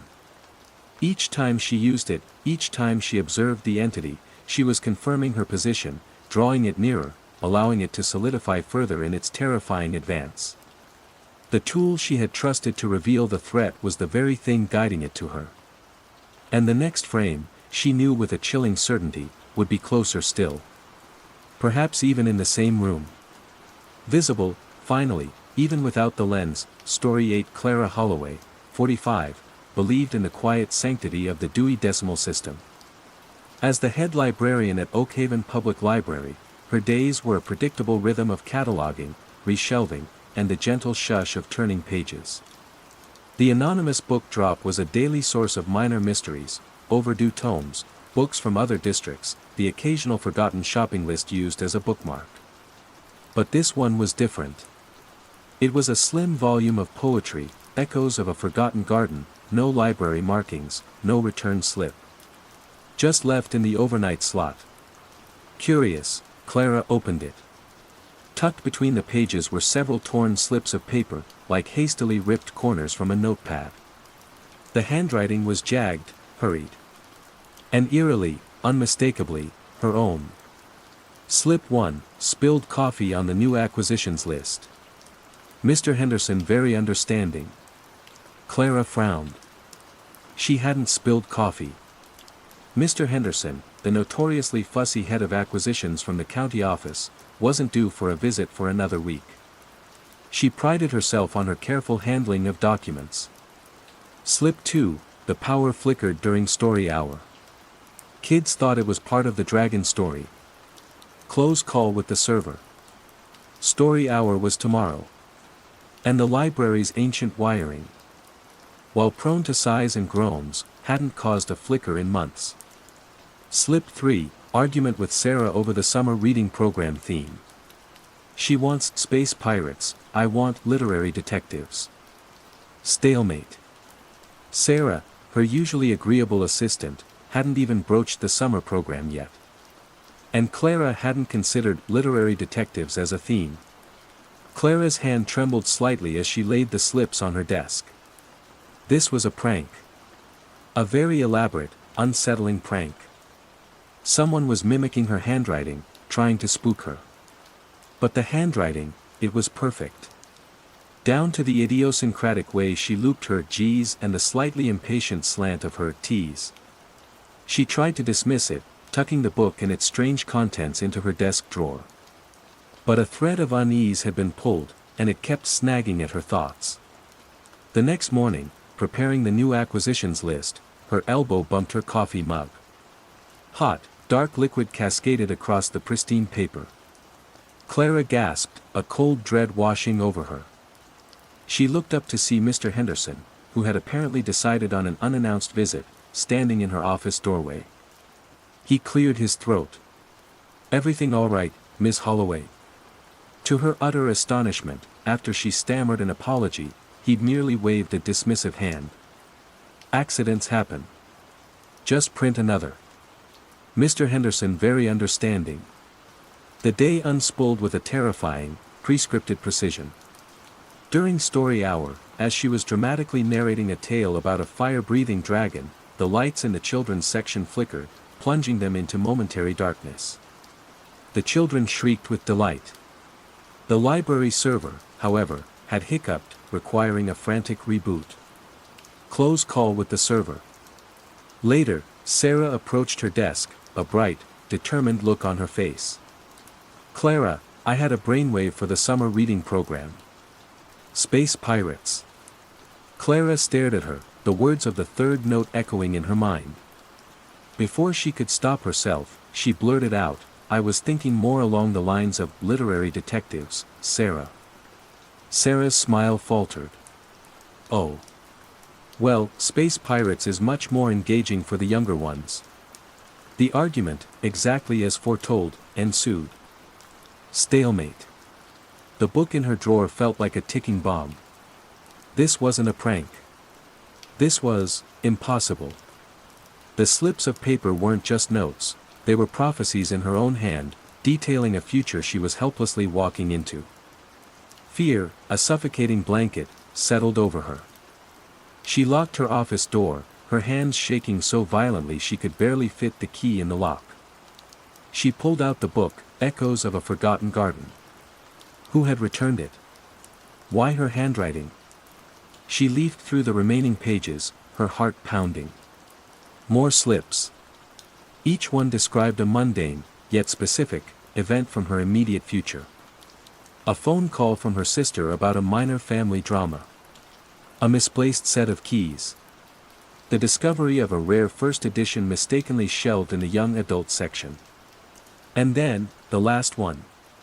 It was smaller than the others, a tiny, jagged scrap. On it, in the same hurried, familiar script, was a single line. Clara Holloway. 3:17 p.m. She glanced at the digital clock on her computer. 2:57 p.m. 20 minutes. 20 minutes until, what? The note offered no verb, no event. Just her name, and a timestamp ticking relentlessly closer. Panic, raw and primal, clawed at her throat. This wasn't a prediction of a spilled coffee or a minor argument. This felt like an appointment. A final, inescapable one. Her mind raced. Should she call the police? I found a book with notes in my handwriting predicting the future, and the last one says my name and a time that's in 19 minutes. They'd think she was mad. Should she leave the library? Run. But the other predictions had found her regardless of her actions. The spilled coffee, the power flicker, they had happened to her, not because of her choices. She stared at the slip of paper. Clara Holloway. 3:17 p.m. The ink seemed to pulse faintly. The handwriting, so undeniably hers, was like a cruel mockery. Had she written this in some fugue state? Was she losing her mind? Or was something far more sinister at play? The library, usually her sanctuary, felt like a trap. The quiet hum of the fluorescent lights, the distant rustle of pages, the ticking of the grandfather clock in the main hall, all seemed to be counting down. 15 minutes. She had to do something. She couldn't just sit here and wait for 3:17 p.m. to arrive like a lamb to the slaughter. She thought about the book. Echoes of a Forgotten Garden. An unknown author. No publication date she could find in their system. Where had it come from? She grabbed the book in her purse. If this was her last 20 minutes, she wouldn't spend them cowering in her office. She had to try and understand. She walked out into the main library, trying to appear calm, though her heart hammered against her ribs. The grandfather clock read 3:05 p.m. 12 minutes. She approached the main circulation desk. Young Emily, a part-time student, looked up with a smile. "Emily," Clara said, her voice surprisingly steady, "this book was in the anonymous drop. Do you remember seeing it? Or who might have returned it?" Emily took the slim volume, her brow furrowing. Echoes of a Forgotten Garden, doesn't look familiar. And no library markings. Are you sure it's ours, Miss Holloway? I'm not, Clara admitted. But these were inside. She showed Emily one of the earlier, less alarming notes, the one about the summer reading program. This is my handwriting. But I didn't write it. Emily's eyes widened. That's really weird. Creepy, actually. 10 minutes. 3:07 p.m. Clara looked around the library, a sudden, desperate idea forming. The notes predicted events. They were specific. If she could somehow change an upcoming, trivial event described on one of the slips, would that break the chain? Would it invalidate the final, terrifying note? She remembered one of the slips she hadn't acted upon yet. Mrs. Albright returns, War and Peace, 3 weeks overdue, claims her cat used it as a scratching post. Fee waived. Mrs. Albright was a regular, and notoriously forgetful. Emily, Clara said urgently, is Mrs. Albright in the library today? Or has she returned anything? Emily tapped at her keyboard. Let me check. No, hasn't been in. And her War and Peace is still showing as overdue. Very overdue, actually. 8 minutes. 3:09 p.m. A sliver of hope. If Mrs. Albright hadn't returned the book yet, maybe Clara could intervene. Maybe she could not waive the fee. A tiny act of defiance against this pre-written fate. If Mrs. Albright comes in, Clara instructed, trying to keep the tremor from her voice, and tries to return that book, please ensure you charge her the full overdue fee. No exceptions. Understand? Emily looked surprised by her vehemence but nodded. Okay, Miss Holloway. Clara walked towards the large front windows, watching the street, her gaze flicking constantly to the clock. 3:12 p.m. 5 minutes. The late afternoon sun cast long shadows across the library floor. Patrons browsed the shelves, oblivious. Each tick of the clock was a hammer blow. What if Mrs. Albright didn't come? What if the prediction was for a different day? Then her defiance would be meaningless. 3:14 p.m. 3 minutes. Her breath was shallow. Her palms were slick. She felt a strange sense of detachment, as if watching herself in a play. 3:15 p.m. 2 minutes. She saw a familiar figure hurrying up the library steps. Mrs. Albright, clutching a very large, slightly battered book. Clara's heart leaped. This was it. Her chance. 3:16 p.m. 1 minute. Mrs. Albright entered, flustered, and made a beeline for the circulation desk. Clara watched, frozen, from across the room. She saw Emily look up. She saw Mrs. Albright present the copy of War and Peace. She saw Emily begin to speak. Clara held her breath. Charge the fee. Please, Emily, charge the fee. Emily listened to Mrs. Albright's explanation, then, after a moment's hesitation, she smiled sympathetically and waved her hand dismissively. Clara saw her tap a few keys, then slide the book into the returns bin. Fee waived. The prophecy had fulfilled itself. Clara's intervention had failed. Or perhaps, her attempt to intervene was part of the prophecy. The grandfather clock began to chime the quarter hour. 3:15 p.m. But the chime was wrong. It struck once. Twice. And then kept going, a discordant, frantic ringing, faster and faster. The lights in the library flickered violently, then plunged into darkness. Patrons cried out in surprise. Clara stood rooted to the spot. This wasn't on any of the slips. The emergency lights stuttered on, casting eerie, green shadows. The clock on her phone, still clutched in her hand, read 3:17 p.m. The last note. Clara Holloway. 3:17 p.m. A profound, unnatural silence fell over the library, broken only by a few nervous whispers. The frantic chiming had stopped. Then, from the direction of her office, at the back of the library, came a soft, shuffling sound. And a single, drawn-out creak, as if her office door, which she was sure she had locked, was opening. No one else seemed to notice. They were disoriented by the blackout, looking around in confusion. But Clara knew. Whatever 3:17 p.m. signified, it was here. It was in her office. Waiting. The book, Echoes of a Forgotten Garden, felt impossibly heavy in her other hand. The slips of paper had been a countdown. Not to an event, but to an arrival. And her name, with the timestamp, wasn't a prediction. It was an invitation. Or a summons. From whatever entity had written her future and placed it, so innocuously, into her hands. Slowly, compelled by a force she couldn't understand or resist, Clara Holloway began to walk towards her office, towards the source of the shuffling sound, towards the fulfillment of the final, terrifying bookmark. The echoes of a forgotten garden were no longer confined to the pages of a book, they had seeped into her reality, and now, they were calling her name. Story 9. Frank Mulligan, 50 years of pragmatic, seen-it-all experience under his belt, considered the sprawling, sterile halls of the Innovatech Solutions complex his nocturnal kingdom. As night security guard, his rounds were a metronome of solitary footsteps, fluorescent hums, and the comforting predictability of empty cubicles. He knew every corridor, every fire exit, every slightly sticky door in the 3-block building. So when he saw the new door, he stopped dead.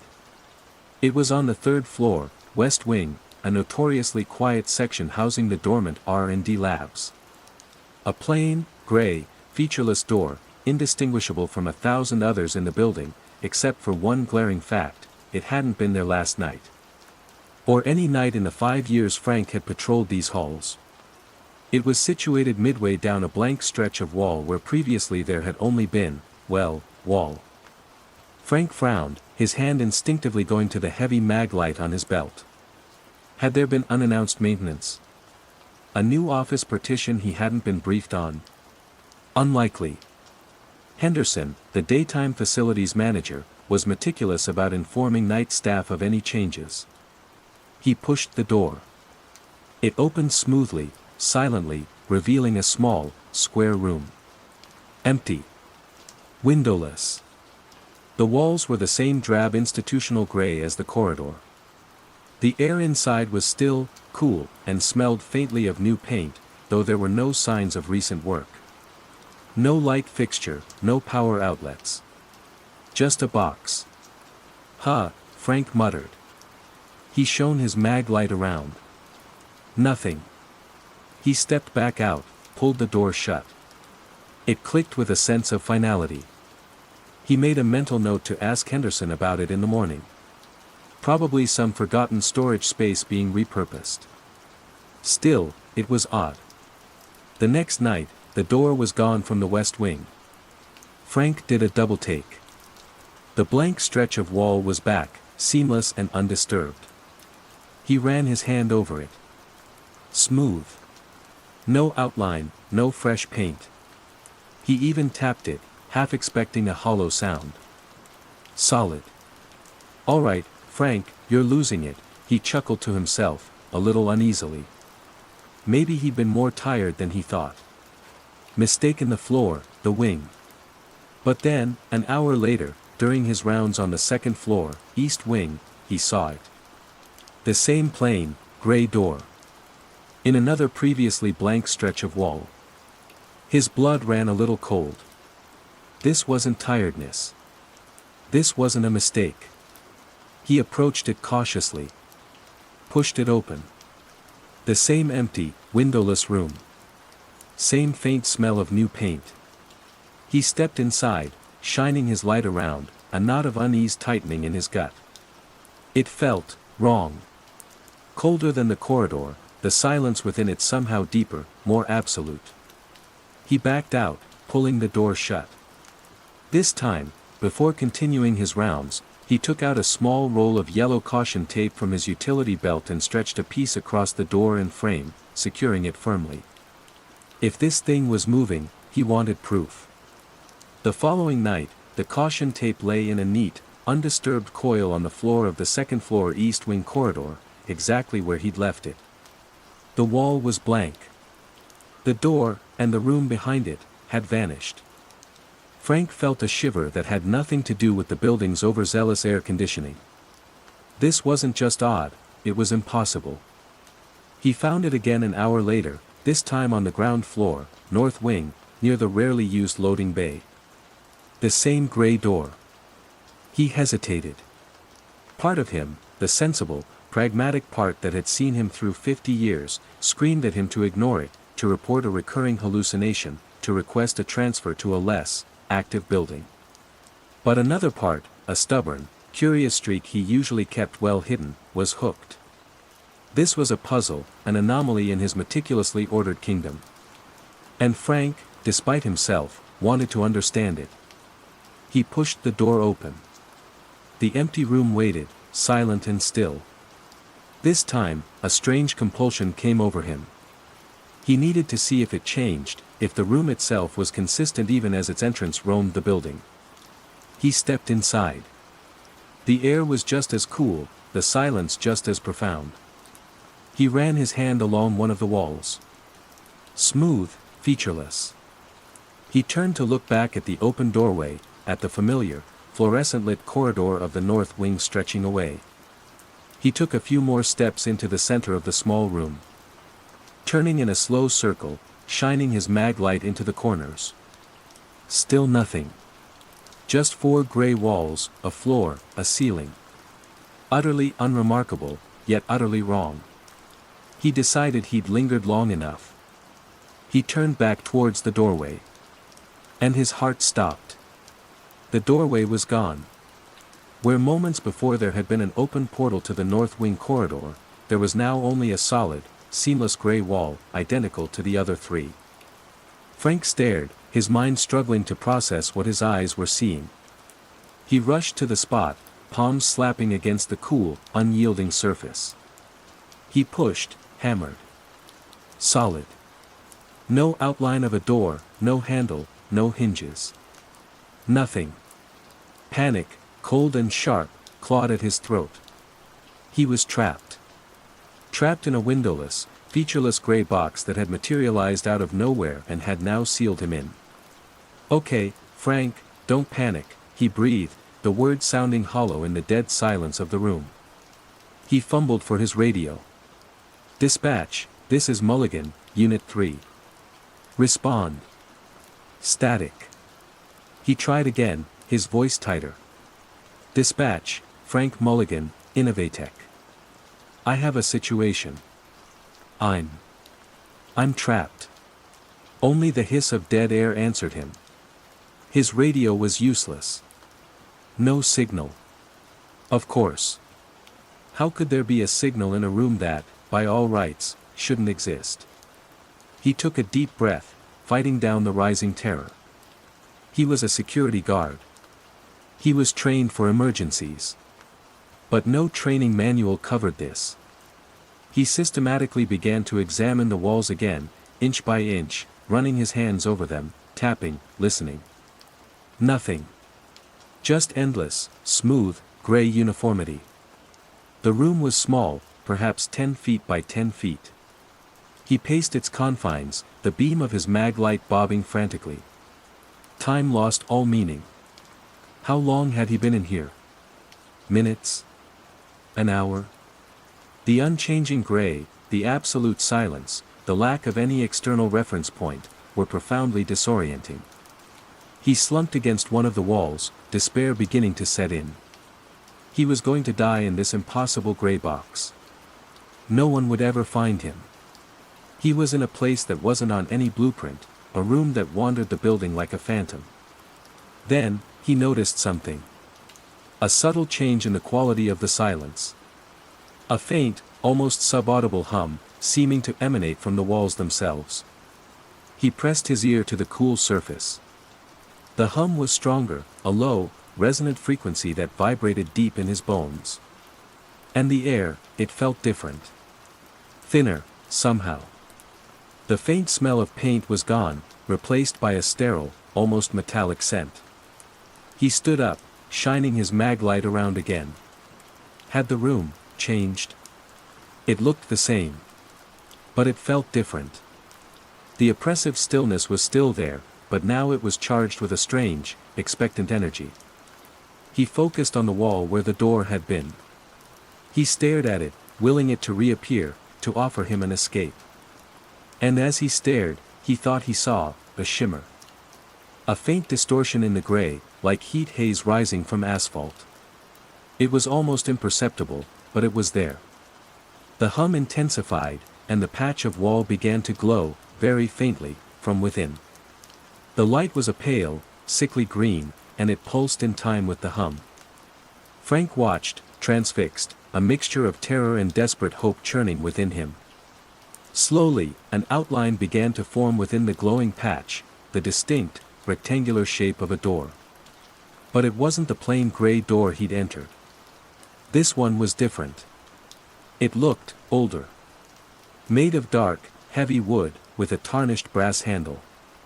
The green glow faded, the hum subsided, leaving the new door starkly present in the gray wall. Frank stared at it, his heart pounding. Where did this door lead? Was it an escape?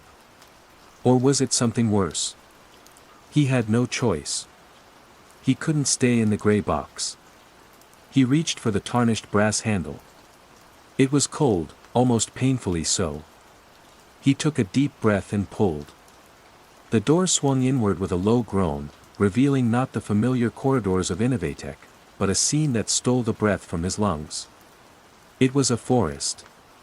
A dark, ancient forest, under a sky filled with swirling, unfamiliar constellations and two pale, luminous moons.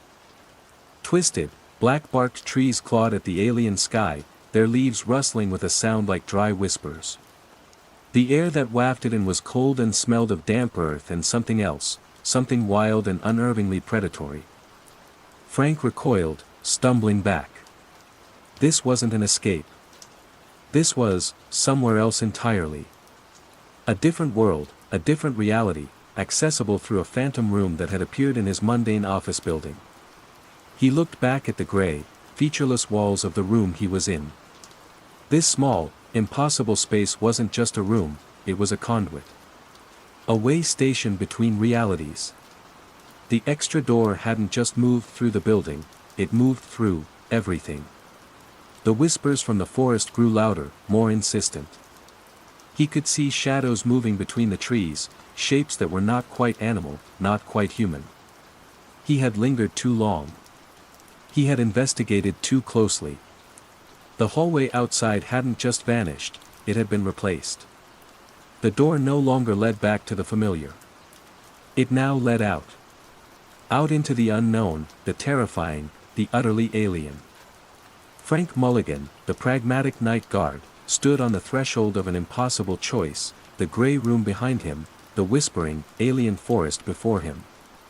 The extra door had offered him an exit, but not the one he'd ever imagined.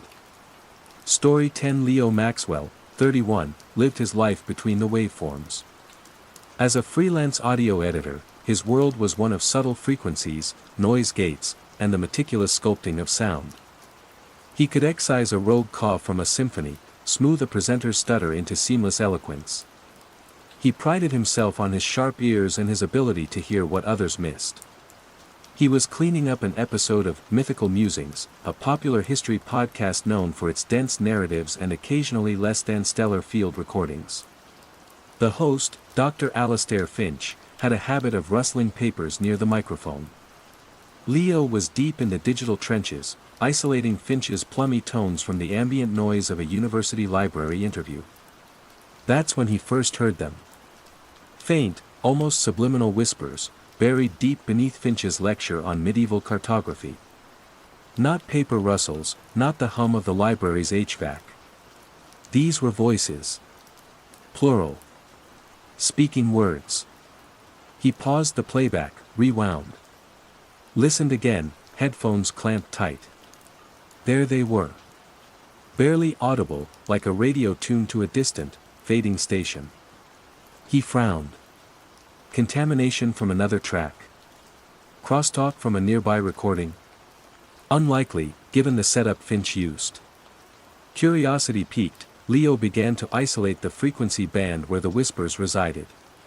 He applied a series of filters, amplified the selection, ran noise reduction on everything but those faint utterances.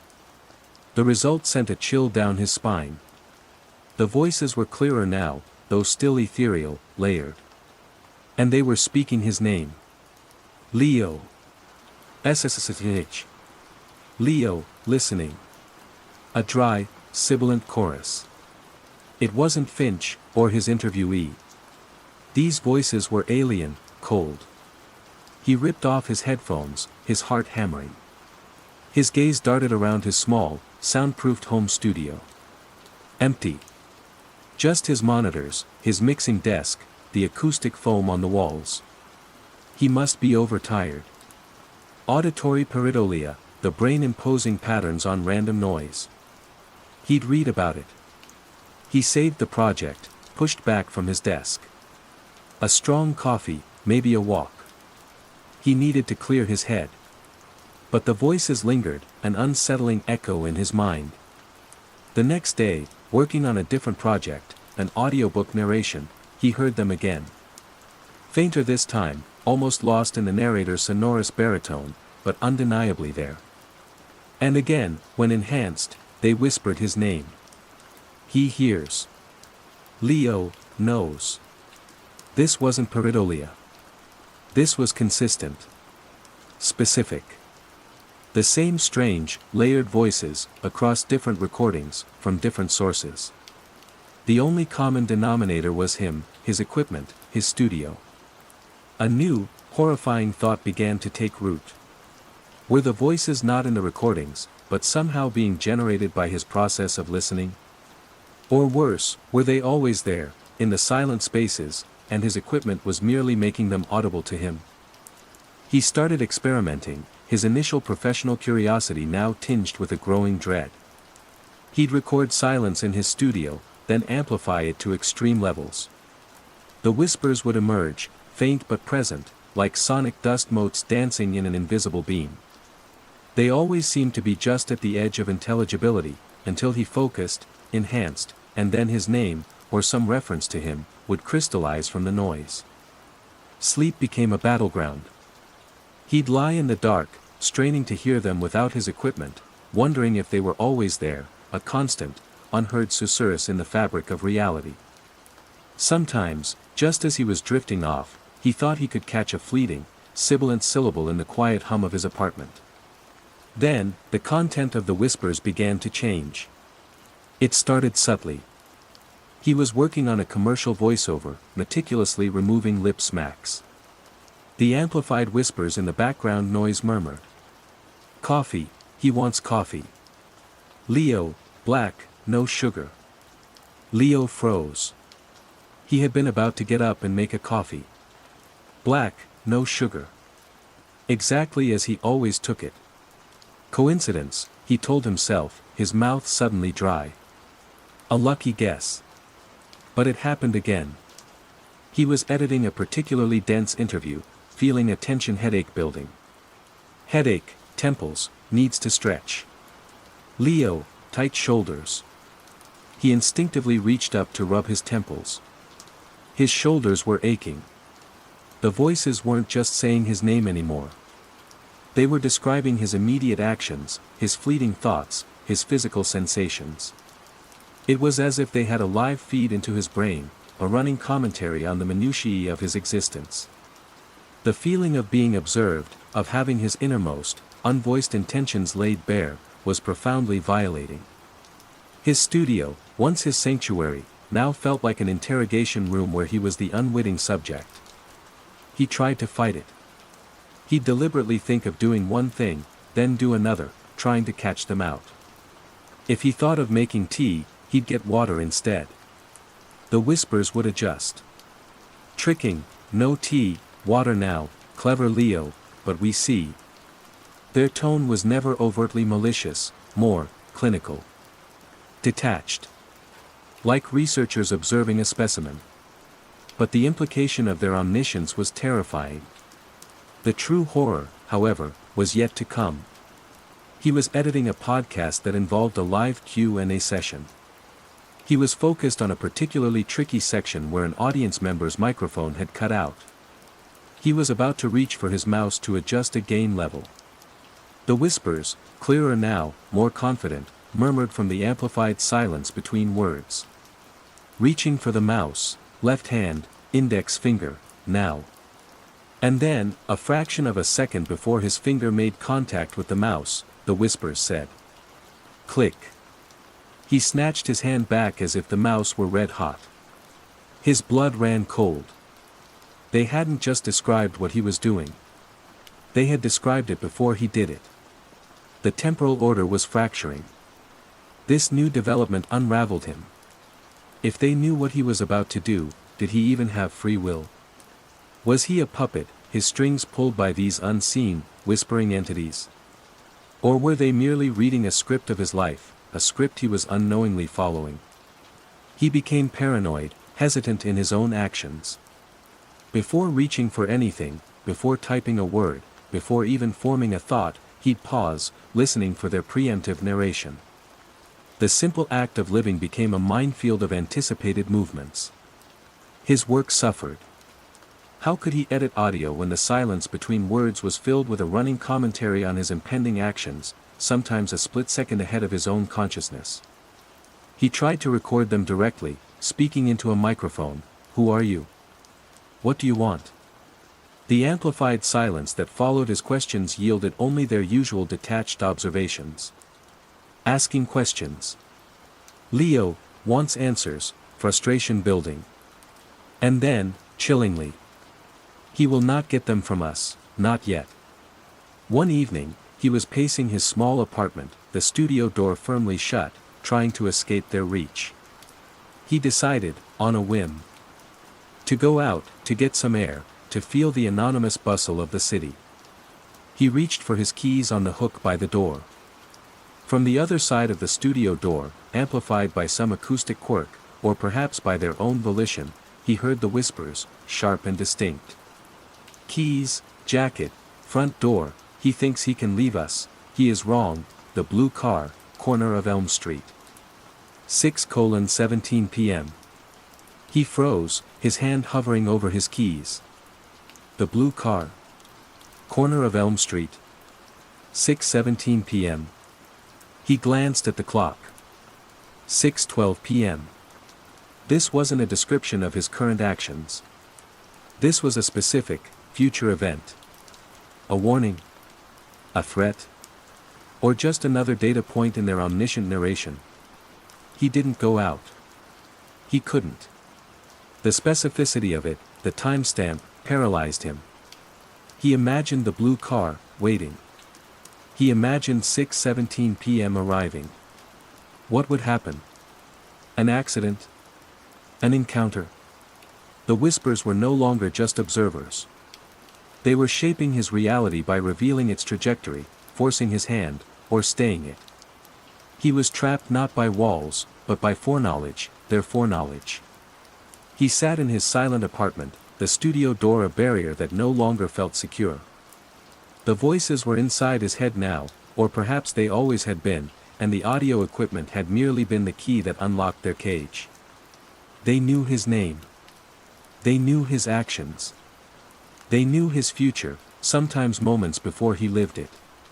Leo Maxwell, the audio editor who prided himself on hearing what others missed, now heard too much.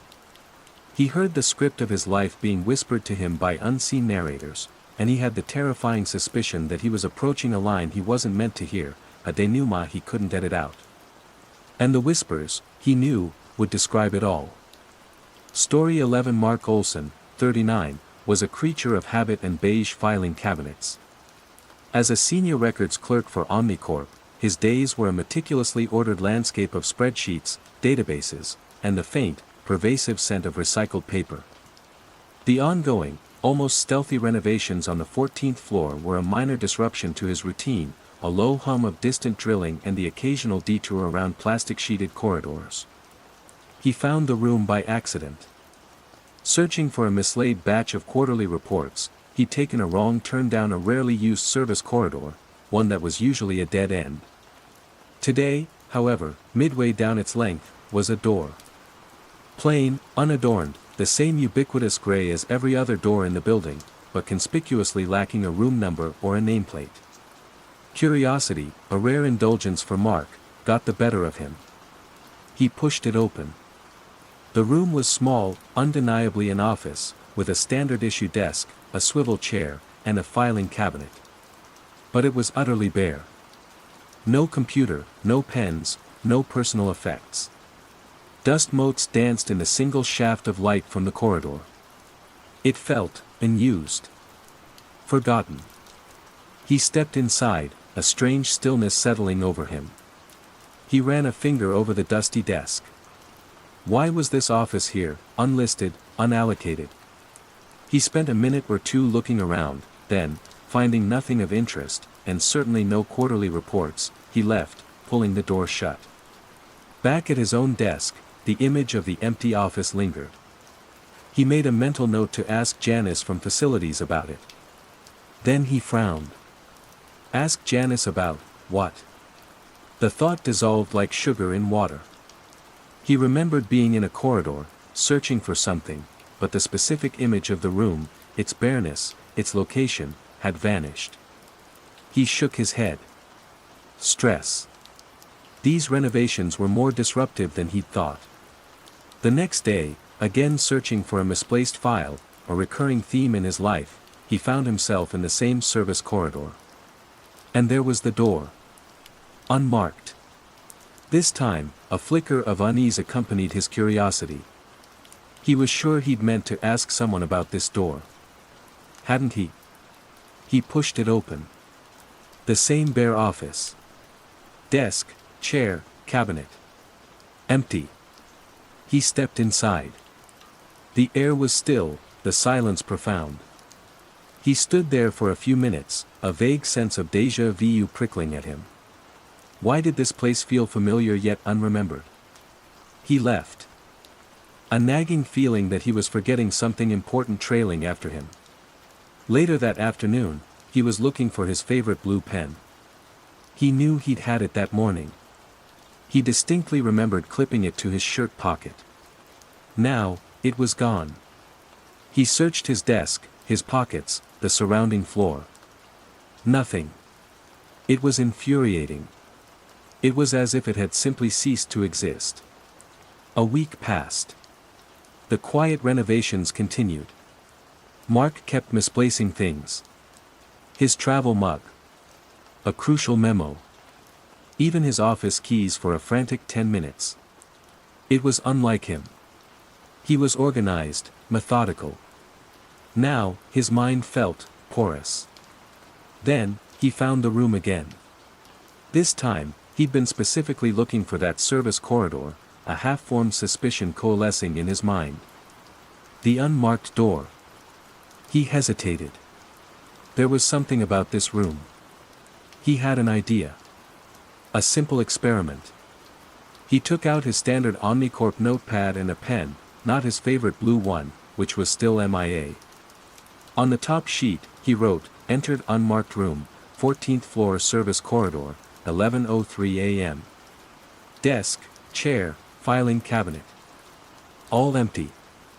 He tore off the sheet, folded it, and placed it carefully on the floor outside the door. Then, he went inside. He stayed for perhaps 5 minutes, walking the perimeter, trying to etch the details into his memory. The dust on the windowsill that wasn't there, because there were no windows. The specific scuff mark on the gray linoleum floor. The way the light from the corridor fell across the empty desk. He stepped out, feeling a faint sense of disorientation. He looked down. The note was still there. He picked it up, unfolded it. Entered unmarked room, 14th floor service corridor, 11:03 a.m. Desk, chair, filing cabinet. All empty. His own handwriting. He frowned. Why had he written this? He remembered writing something, but the context was gone. He remembered being in the corridor. Had he found an empty room? Vaguely. The note felt like a message from a stranger, despite the familiar script. The realization hit him with the force of a physical blow. The room wasn't just empty. It emptied. It erased memories. Specifically, memories formed within it, and perhaps even memories of it after a short delay. And objects, what about objects? His blue pen. His travel mug. Had he taken them into that room? He couldn't remember. A cold dread, stark and rational, settled over him. This wasn't just a quirk of the renovations. This was something deeply, fundamentally wrong. An eraser room, hidden in the bland fabric of Omnicorp. He had to be sure. The next day, he prepared more carefully. He wrote a detailed note, experiment, unmarked room.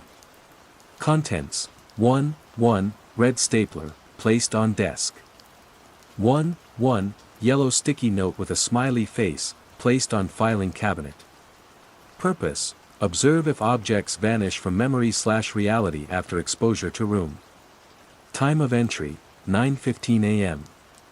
He placed this note outside the door. He then took a red stapler from his desk and a yellow sticky note, drew a quick smiley face on it, and entered the room. He placed the items as described. He stayed for 10 minutes, trying to burn the image of the red stapler on the gray desk, the yellow smiley on the gray cabinet, into his mind.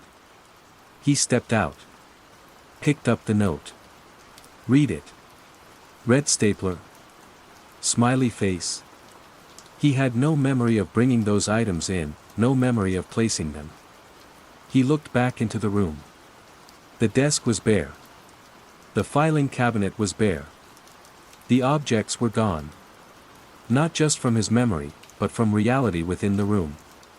He frantically searched his pockets, his briefcase. No stapler, no sticky note. The room didn't just erase memories. It erased things. He backed away from the door, his heart hammering. He had to warn someone. He had to tell Henderson, security, anyone. But what would he say? There's a room that makes you forget things and also makes things disappear. They'd think he was having a breakdown. He needed proof, undeniable proof that even he couldn't forget. That evening, before leaving work, he returned to the service corridor. The unmarked door stood silent, innocuous. He took out his notepad. His hand trembled as he wrote. He had to make this clear, concise, a message that could bypass the room's insidious influence. Mark. This room erases memories and objects. You have been inside multiple times. You are forgetting important things. Do not enter this room again. Whatever happens, do not go back inside. This is a warning. From yourself. He underlined, from yourself, 3 times. He folded the note carefully and taped it securely to the outside of the unmarked door, at eye level. Then he fled, a profound sense of unease dogging his steps. The next morning, Mark arrived at work feeling strangely disoriented, a nagging sense of forgotten urgency humming beneath the surface of his thoughts. He couldn't shake the feeling he'd had a particularly vivid, unsettling dream. He went about his morning routine. Coffee. Boot up computer. Check emails. the quarterly reports were still giving him trouble. He remembered mislaying them, somewhere on the 14th floor. Perhaps in one of the service corridors. He found himself, almost on autopilot, walking down the quiet corridor he vaguely recalled from yesterday. Or the day before. There was a door. Unmarked. He didn't remember a door being here. Had the renovation crew been busy? He felt a faint prickle of something, not quite fear, more like a hesitant curiosity. An empty office, perhaps. Might be a quiet place to gather his thoughts about those blasted reports. He reached for the handle. His eyes fell upon a piece of paper taped to the door. A note. Typed? No, handwritten. In a script that was familiar. Unsettlingly so. He leaned closer to read it. Mark. This room erases memories and objects. You have been inside multiple times. You are forgetting important things. Do not enter this room again. Whatever happens, do not go back inside. This is a warning.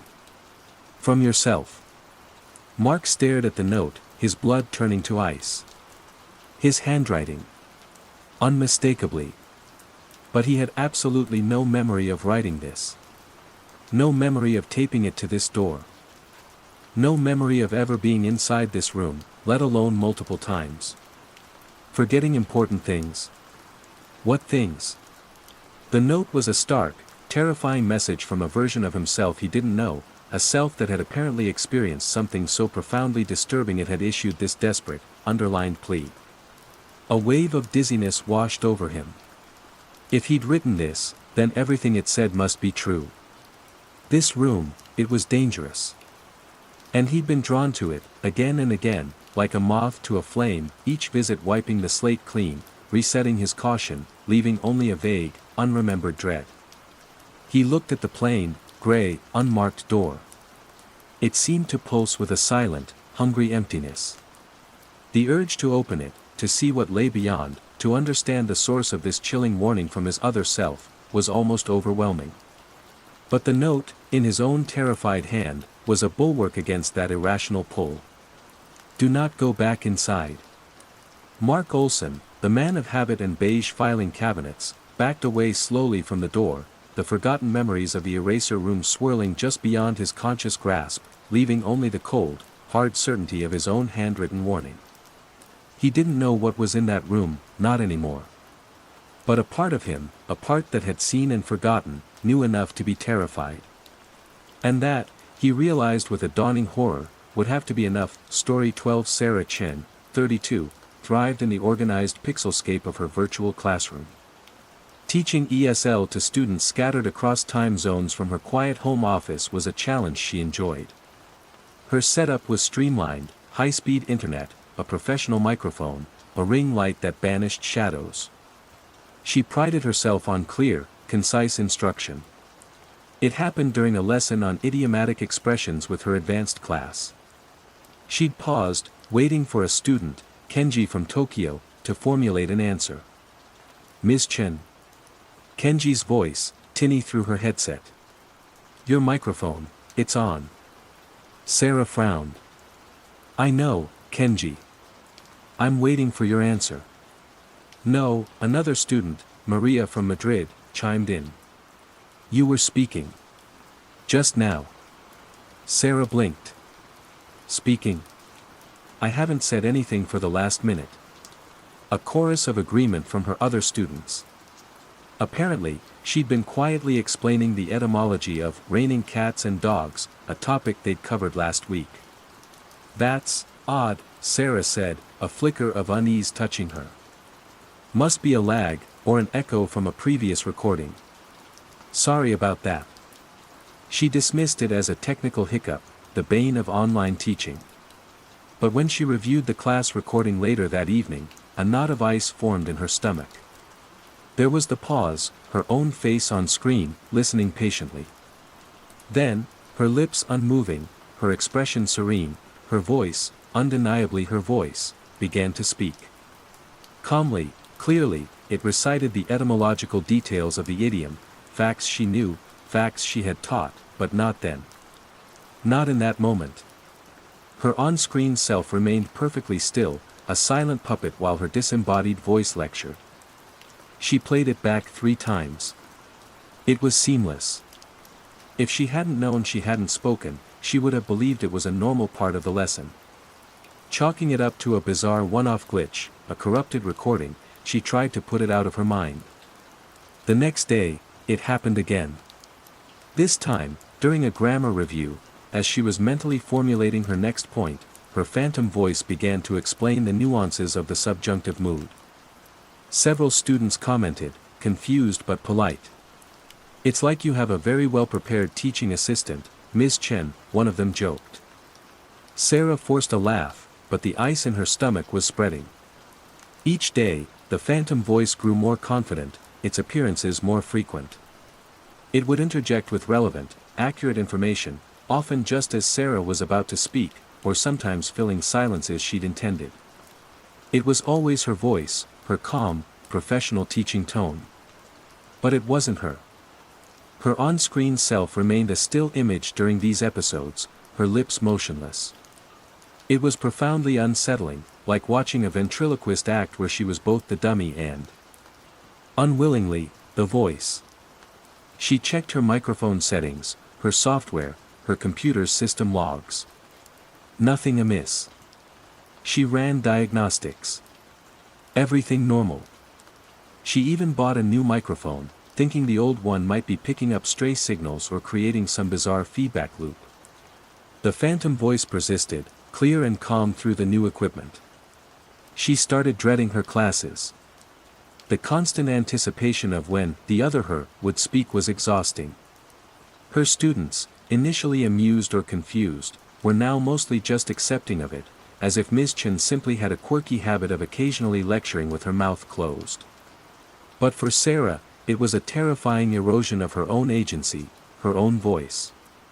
Then, the content began to shift. It was subtle at first. During a lesson on cultural customs, the phantom voice, after correctly explaining a point about gift-giving in Japan, added, much like the small, silver music box Sarah's grandmother gave her, which she still keeps on her nightstand. Sarah froze mid-sentence, her real sentence. The silver music box. It was on her nightstand. A treasured, private memento. She'd never mentioned it to anyone in her professional life. Her students, thankfully, seemed to take it as an oddly specific but perhaps illustrative example. But Sarah felt a violation, a chilling intrusion. How could it know? The personal details became more frequent, more specific, woven seamlessly into the academic content. And the importance of punctuality, something Sarah struggles with in her personal life, despite her best efforts to leave the apartment on time for that morning yoga class she rarely makes. Just as a well-structured essay requires a clear thesis, a principle Sarah often ponders when trying to organize her rather chaotic collection of vintage postcards. These weren't just facts it was reciting anymore. These were her habits, her private thoughts, her small, unshared quirks. Things she hadn't spoken aloud, not even to her closest friends.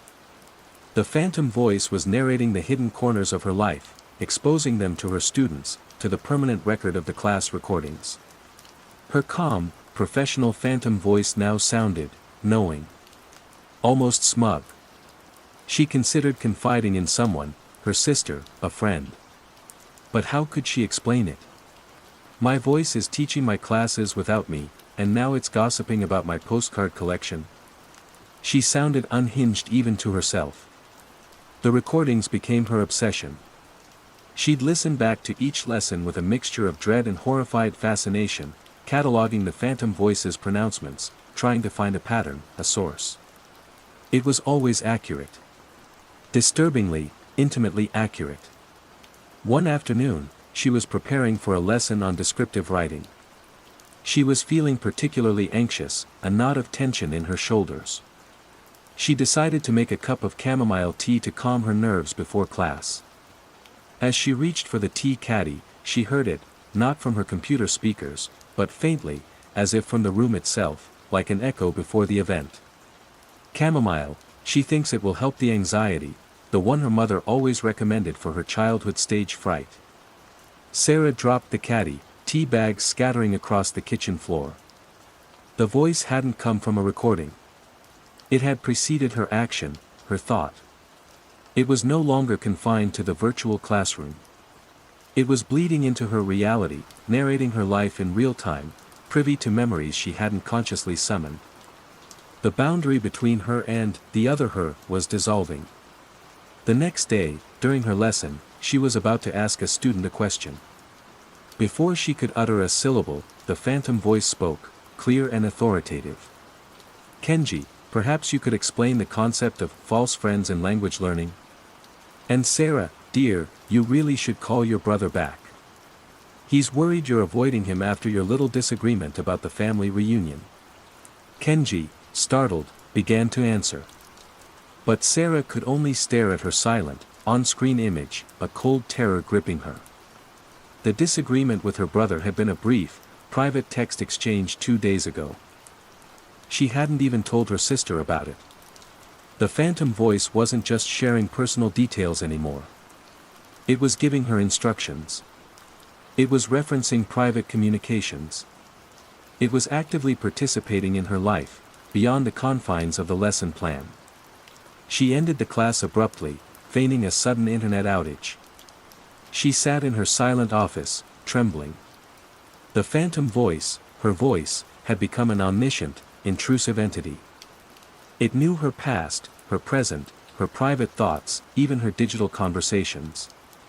Who, or what, had access to such intimate knowledge? And why was it choosing to reveal it, to her, through her own voice? Later that evening, she was trying to distract herself, scrolling aimlessly through social media on her phone. She hadn't spoken aloud for hours.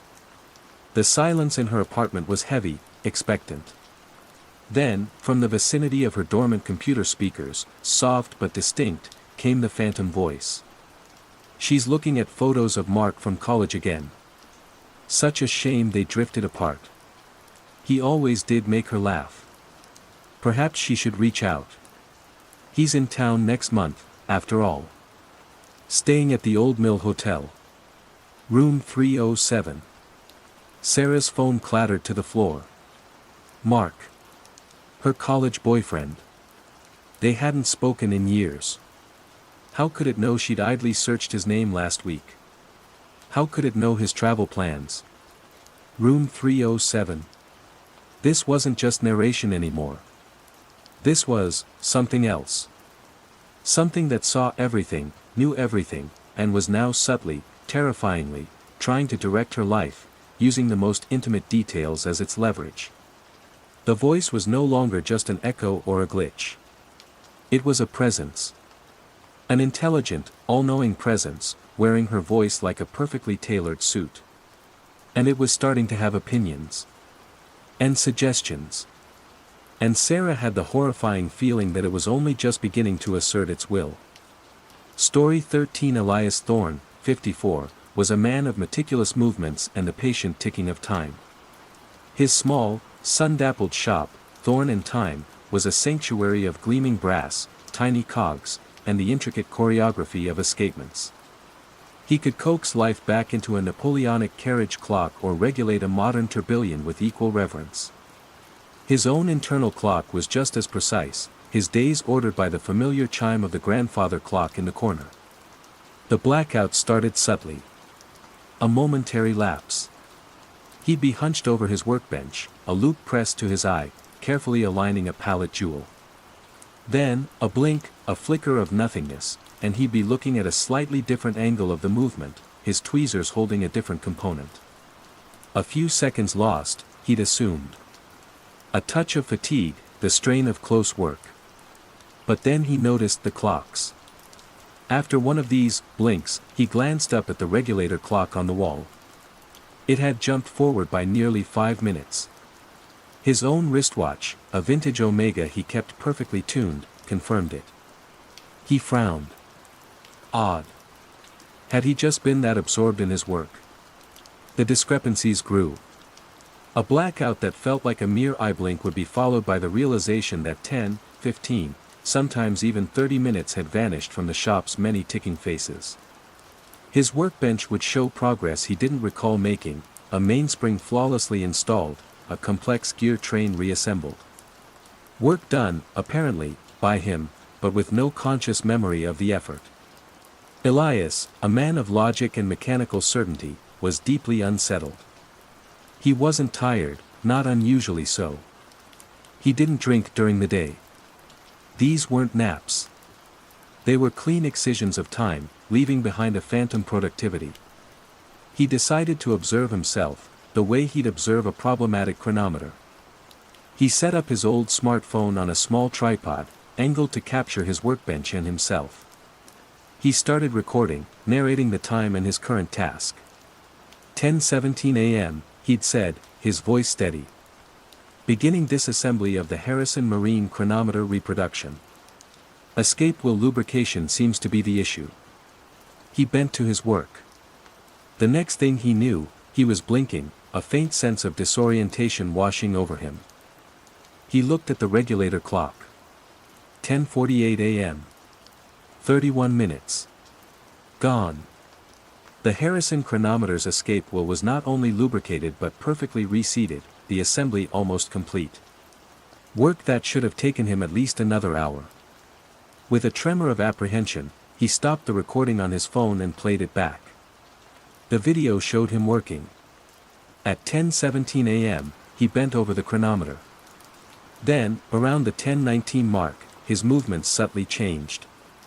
They became smoother, more economical, almost unnervingly efficient. His usually thoughtful pauses vanished.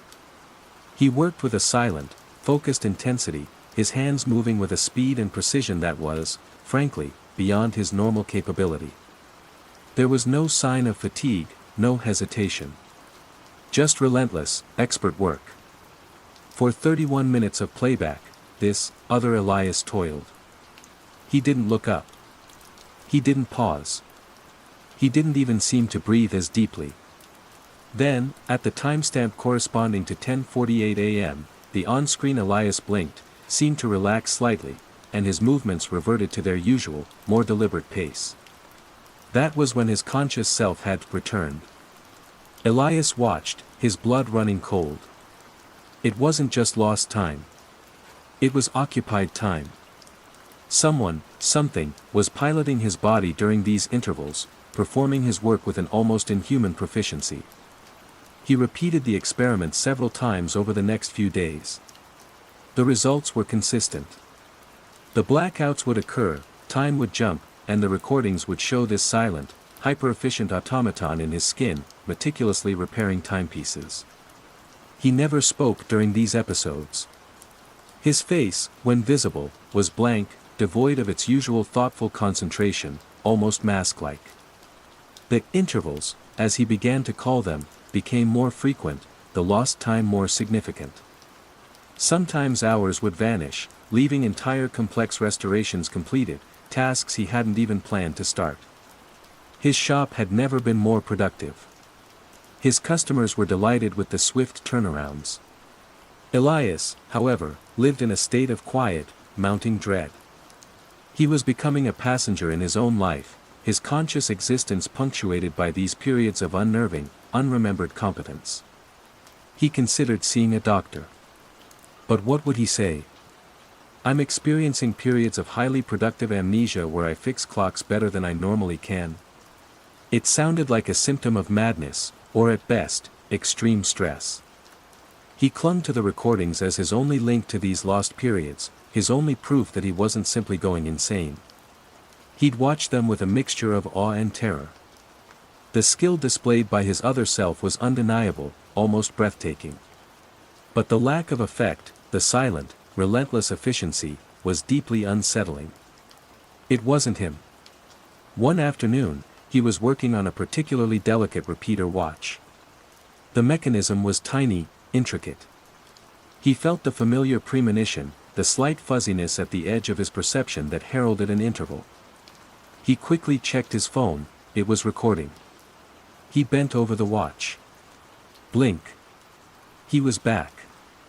He glanced at the wall clock. Nearly 2 hours had passed. The repeater watch lay on a velvet cloth, fully assembled, its tiny hammers poised. He reached for his phone. He scrolled through the footage. There was the familiar shift, his movements becoming preternaturally smooth. The other Elias worked, his brow unfurrowed, his hands dancing over the minuscule components. Then, about an hour into the recording, something different happened. The other Elias paused. Slowly, deliberately, he lifted his head. His eyes, normally focused on the intricate mechanics, stared directly, unblinkingly, into the smartphone camera lens. Elias's breath caught in his throat. It wasn't the blank, automaton stare he'd seen before. There was something in those eyes. A flicker of awareness? Intelligence? It was impossible to tell. The expression was unreadable, yet profoundly unsettling. It was as if, for that brief moment, the entity piloting his body knew it was being watched. Knew he was watching. The on-screen Elias held the gaze for a long, unnerving 10 seconds. Then, just as slowly, he lowered his head and resumed his work on the repeater watch, his movements once again fluid and efficient, as if the moment of direct eye contact had never happened. Elias slammed his laptop shut, his heart pounding. This changed everything. This wasn't just some unconscious, sleepwalking competence. The stare. That direct, knowing gaze. It implied consciousness. It implied a separate intelligence residing within him, an intelligence that was aware of his attempts to observe it. He felt a profound, terrifying sense of violation. He was not alone in his own skin. There was a tenant, a silent, hyper-efficient watchmaker who used his body, his skills, but who was not him. And now, that tenant knew Elias was aware of its presence. The intervals continued, but now they were tinged with a new horror. Was the other Elias watching him back through his own eyes during his conscious periods? Was it aware of his fear, his confusion? He tried to communicate. He left notes on his workbench before an anticipated interval. Who are you? What do you want? When he returned, the notes would be untouched, the questions unanswered, another clock flawlessly repaired. The gaze into the camera became a pivotal point in his terror. It was a silent acknowledgement, a drawing of a line. The other Elias was no longer just a phenomenon to be observed, it was a presence to be reckoned with. He started noticing tiny, almost imperceptible changes in his workshop when he returned from an interval. Tools would be arranged with an obsessive precision that even he didn't usually employ. Schematics he hadn't consulted would be laid out. It was as if the other Elias was subtly, silently, reorganizing the space to its own exacting standards. Elias Thorne, the master of time, was losing his own. He was a vessel, a skilled pair of hands animated by an unknown will. The silence from his other self was more terrifying than any threat. It was the silence of absolute control, of a purpose he couldn't fathom.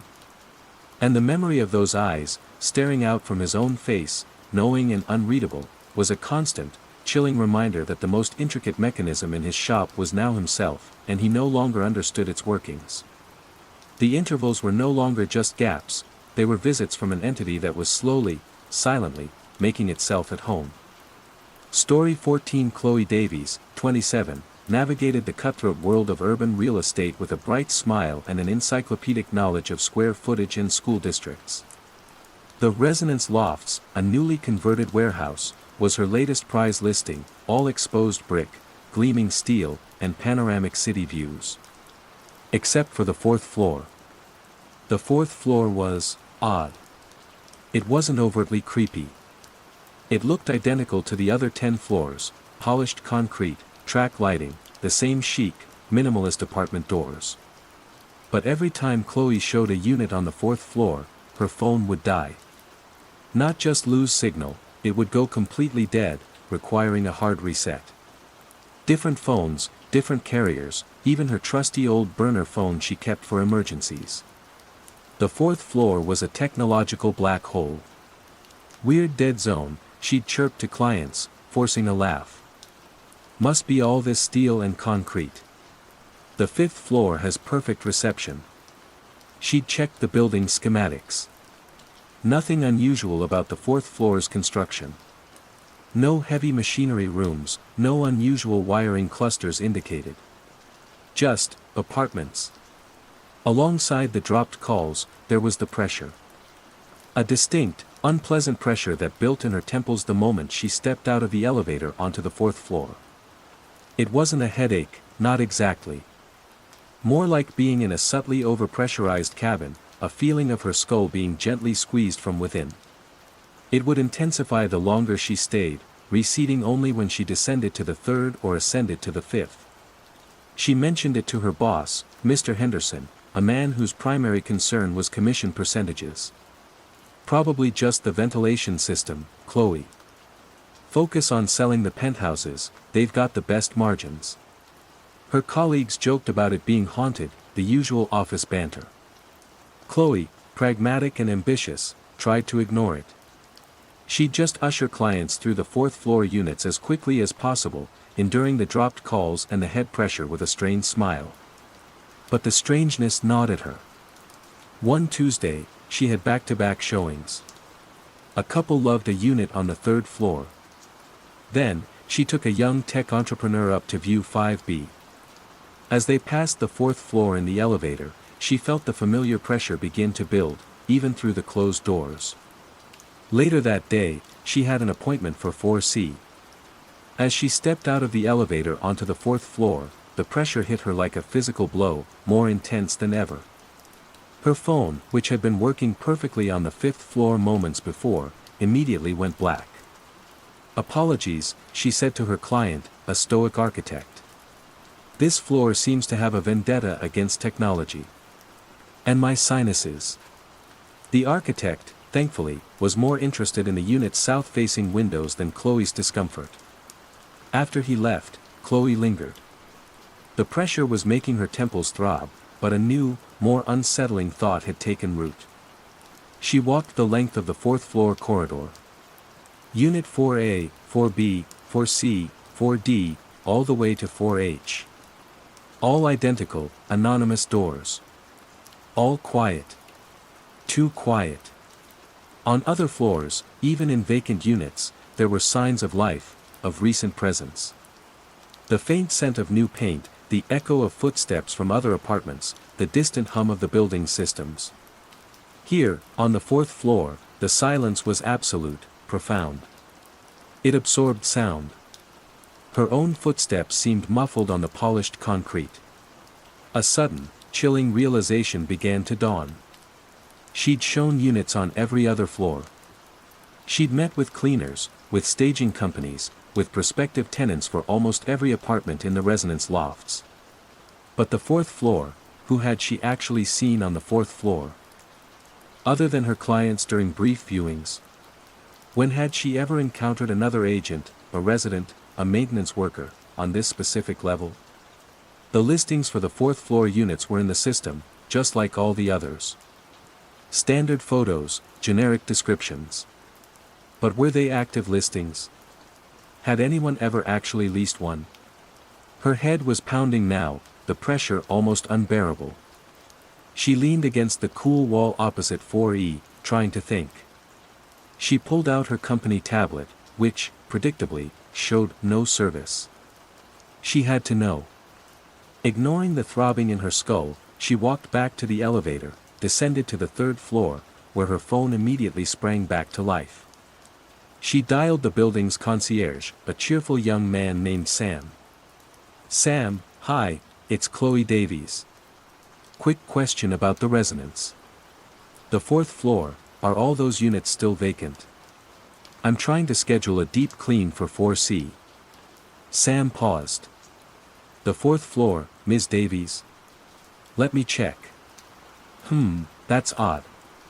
According to my system, all units on the 4th floor are unassigned. Not listed as vacant or occupied. Just blank." "Blank?" Chloe echoed, a cold dread seeping into her. "What does that mean?" "Honestly, I'm not sure. It's usually for floors still under final construction or holding areas. But resonance has been fully signed off for months. Maybe it's a data entry error.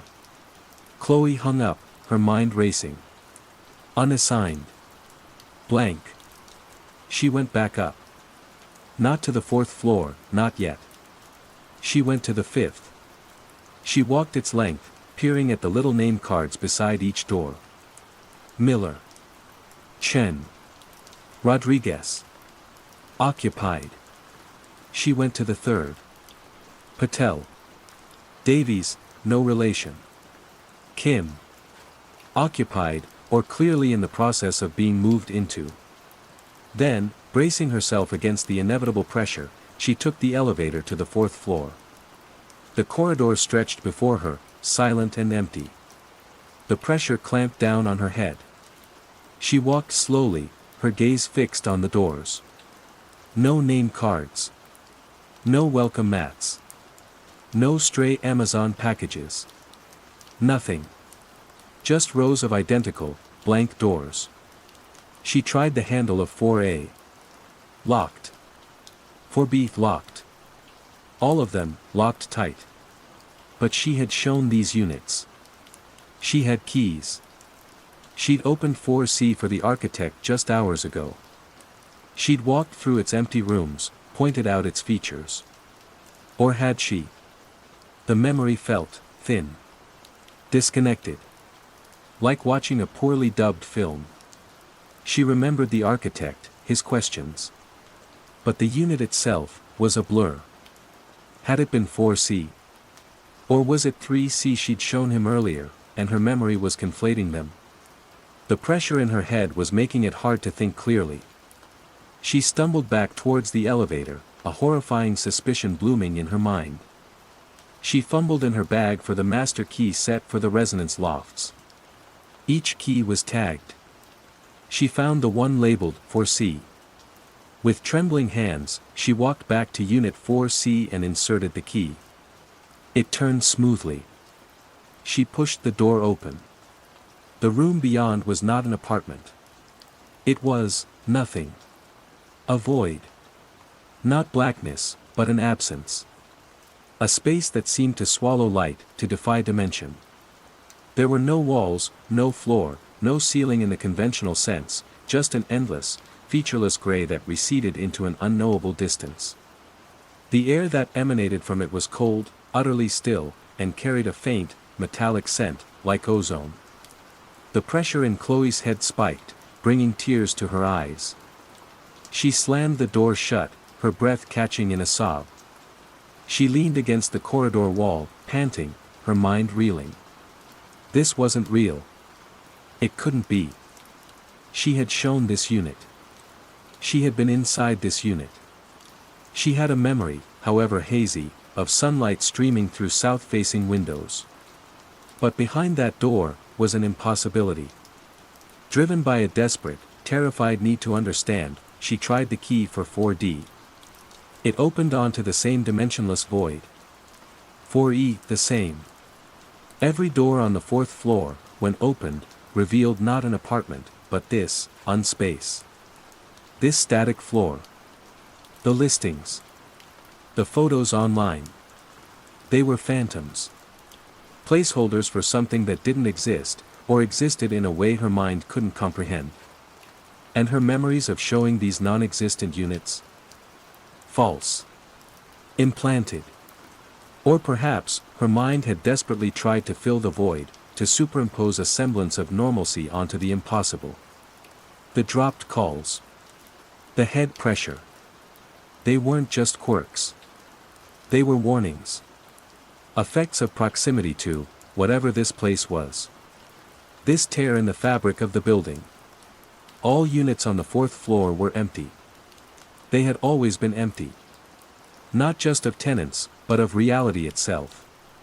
Chloe stumbled back into the elevator, her entire body shaking. As the doors closed on the silent, oppressive 4th floor corridor, the pressure in her head began to recede, leaving behind a throbbing ache and a terrifying clarity. The resonance lofts had a secret. A floor that wasn't a floor. A collection of doors that opened onto nothingness. And she, in her ambition and pragmatism, had been ushering people to its very edge, her mind papering over the abyss with fabricated memories of sunlit rooms and city views. The static wasn't in her phone. It was in the floor itself.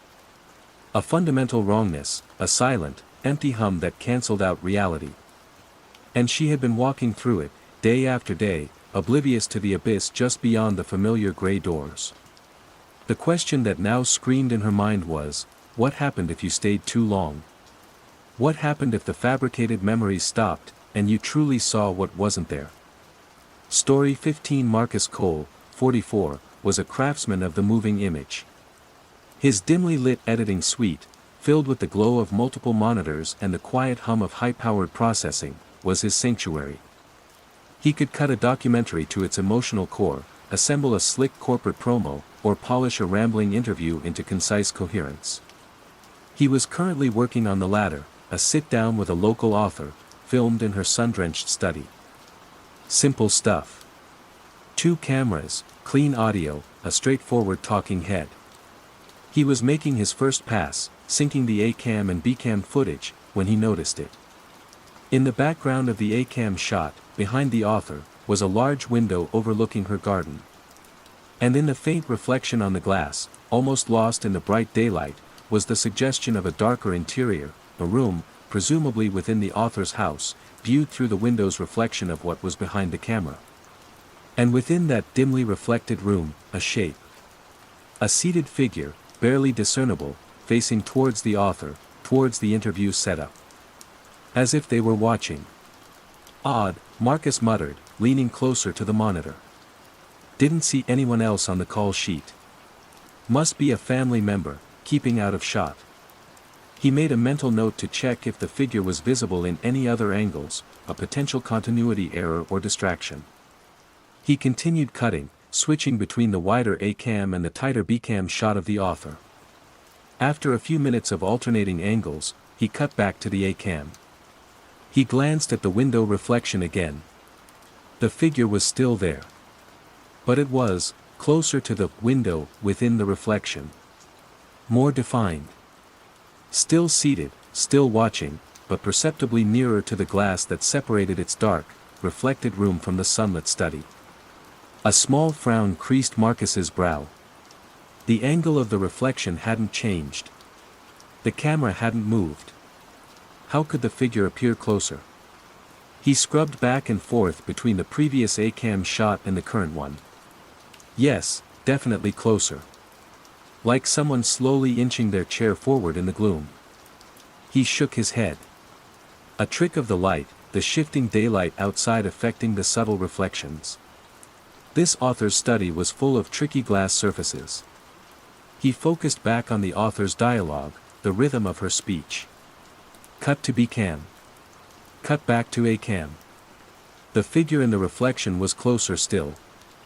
Now, it was clearly right up against the glass of its reflected window, a pale, indistinct face pressed against the pane, staring intently at the interview unfolding in the study. The darkness of its room was absolute behind it. Marcus's fingers froze on the keyboard. This wasn't a trick of the light. This was wrong.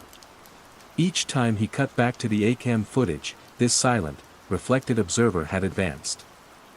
As if his edits, his choices of when to show that particular angle, were dictating its movement, drawing it forward in staggered, incremental steps.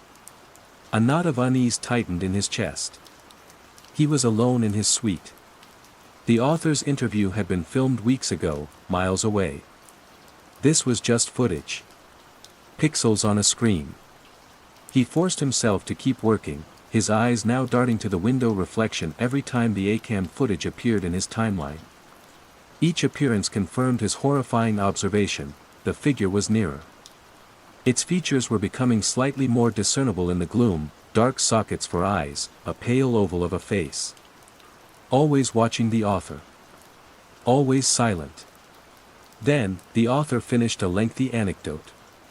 Marcus made a clean cut to the A-cam for her concluding remarks. The figure in the reflection was no longer just pressed against its window. It was leaning through it. Or rather, its reflected image was. Half of its torso, insubstantial and shadowy, seemed to be protruding from the dark, reflected room into the periphery of the author's sunlit study, right beside her bookshelf. It was still looking at her, its head tilted with an unnatural stillness. Marcus's breath hitched. He could almost feel the chill of that dark, reflected room emanating from his monitor. He couldn't ignore this anymore. He meticulously went back through every ACAM clip from the beginning. Frame by frame. Yes. With each successive appearance of that angle, triggered by his edit, the watcher advanced. From a distant shape to a figure at the window, to a face pressed against the glass, to this, partial emergence. His editing wasn't just assembling footage. It was somehow animating this silent, spectral observer, pulling it closer to the subjects of the interview, closer to the camera's view, with every cut. He felt a desperate urge to stop, to delete the project, to never look at this footage again. But a morbid, professional curiosity, a need to understand the mechanics of this impossibility, kept him glued to his chair. What was the end point of this progression? He found a natural break in the author's monologue, a place for a reaction shot. He hesitated, his finger hovering over the key that would cut back to the ACAM. He knew what he would see. The watcher, closer still. He took a shallow breath and made the cut. The figure was there. It had moved again. But this time, it wasn't focused on the author. The pale, shadowy face in the reflection, now almost fully emerged from its dark window, was turned. Turned away from the author. Turned, towards the camera. Towards him. Marcus recoiled from the screen as if it had physically struck him. The dark sockets that served as eyes were fixed on the lens of the A camera, and by extension, on Marcus himself, the editor, the one controlling its appearances. For a horrifying moment, he felt a direct, personal connection to this entity in the reflection. It knew he was there. It knew he was the one revealing it, bit by bit. His heart hammered against his ribs. He wanted to look away, but he couldn't. The reflected figure remained motionless, its gaze locked with the camera. Locked with him. Then, slowly, its lips began to move. No sound came from his speakers. The author's audio track was clean. The room tone was normal. But on the screen, in the silent, shadowy reflection, the watcher's lips formed words. Slow, deliberate movements. Marcus stared, transfixed, trying to decipher the silent message. 3 words. He played the short clip back again and again, his eyes glued to those moving, soundless lips. He thought he had it. I see you. A wave of nausea washed over him. It wasn't just watching the interview anymore. It was watching him watch the interview. It was aware of its own existence within the footage, within the reflection, and it was aware of his role as the editor, the observer, the one who was, in a terrifying way, bringing it closer with every cut. He pushed back his chair, stumbling to his feet, his breath coming in ragged gasps. He had to get out. He couldn't look at it anymore. He backed away from his editing suite, his eyes still fixed on the monitor where the ACAM footage was paused. The watcher in the reflection staring out, its silent message hanging in the air. He fled his apartment, bursting out into the mundane reality of the afternoon street, the sounds of traffic and distant sirens a welcome, jarring contrast to the silent horror he'd left behind. But the image was burned into his mind. The pale face. The dark eyes. The soundless words. He knew he couldn't just abandon the project. The footage was client work. He had a deadline. But how could he go back in there? How could he continue to edit, knowing that each cut to that angle would bring the watcher closer, not just to the author in the footage, but somehow, terrifyingly, to him? The reflection wasn't just a passive image anymore. It was a presence. An intelligent, observing presence that had breached the barrier of the screen, acknowledged his existence, and delivered a chilling, silent message. The interview wasn't just being recorded, or even live-streamed in some conventional sense. It was being restreamed by an unseen entity, from a dark room that existed only in the glass, an entity that was now aware of its audience of one, Marcus Cole, the editor who had inadvertently given it form and focus, one cut at a time. And it was waiting for his next edit.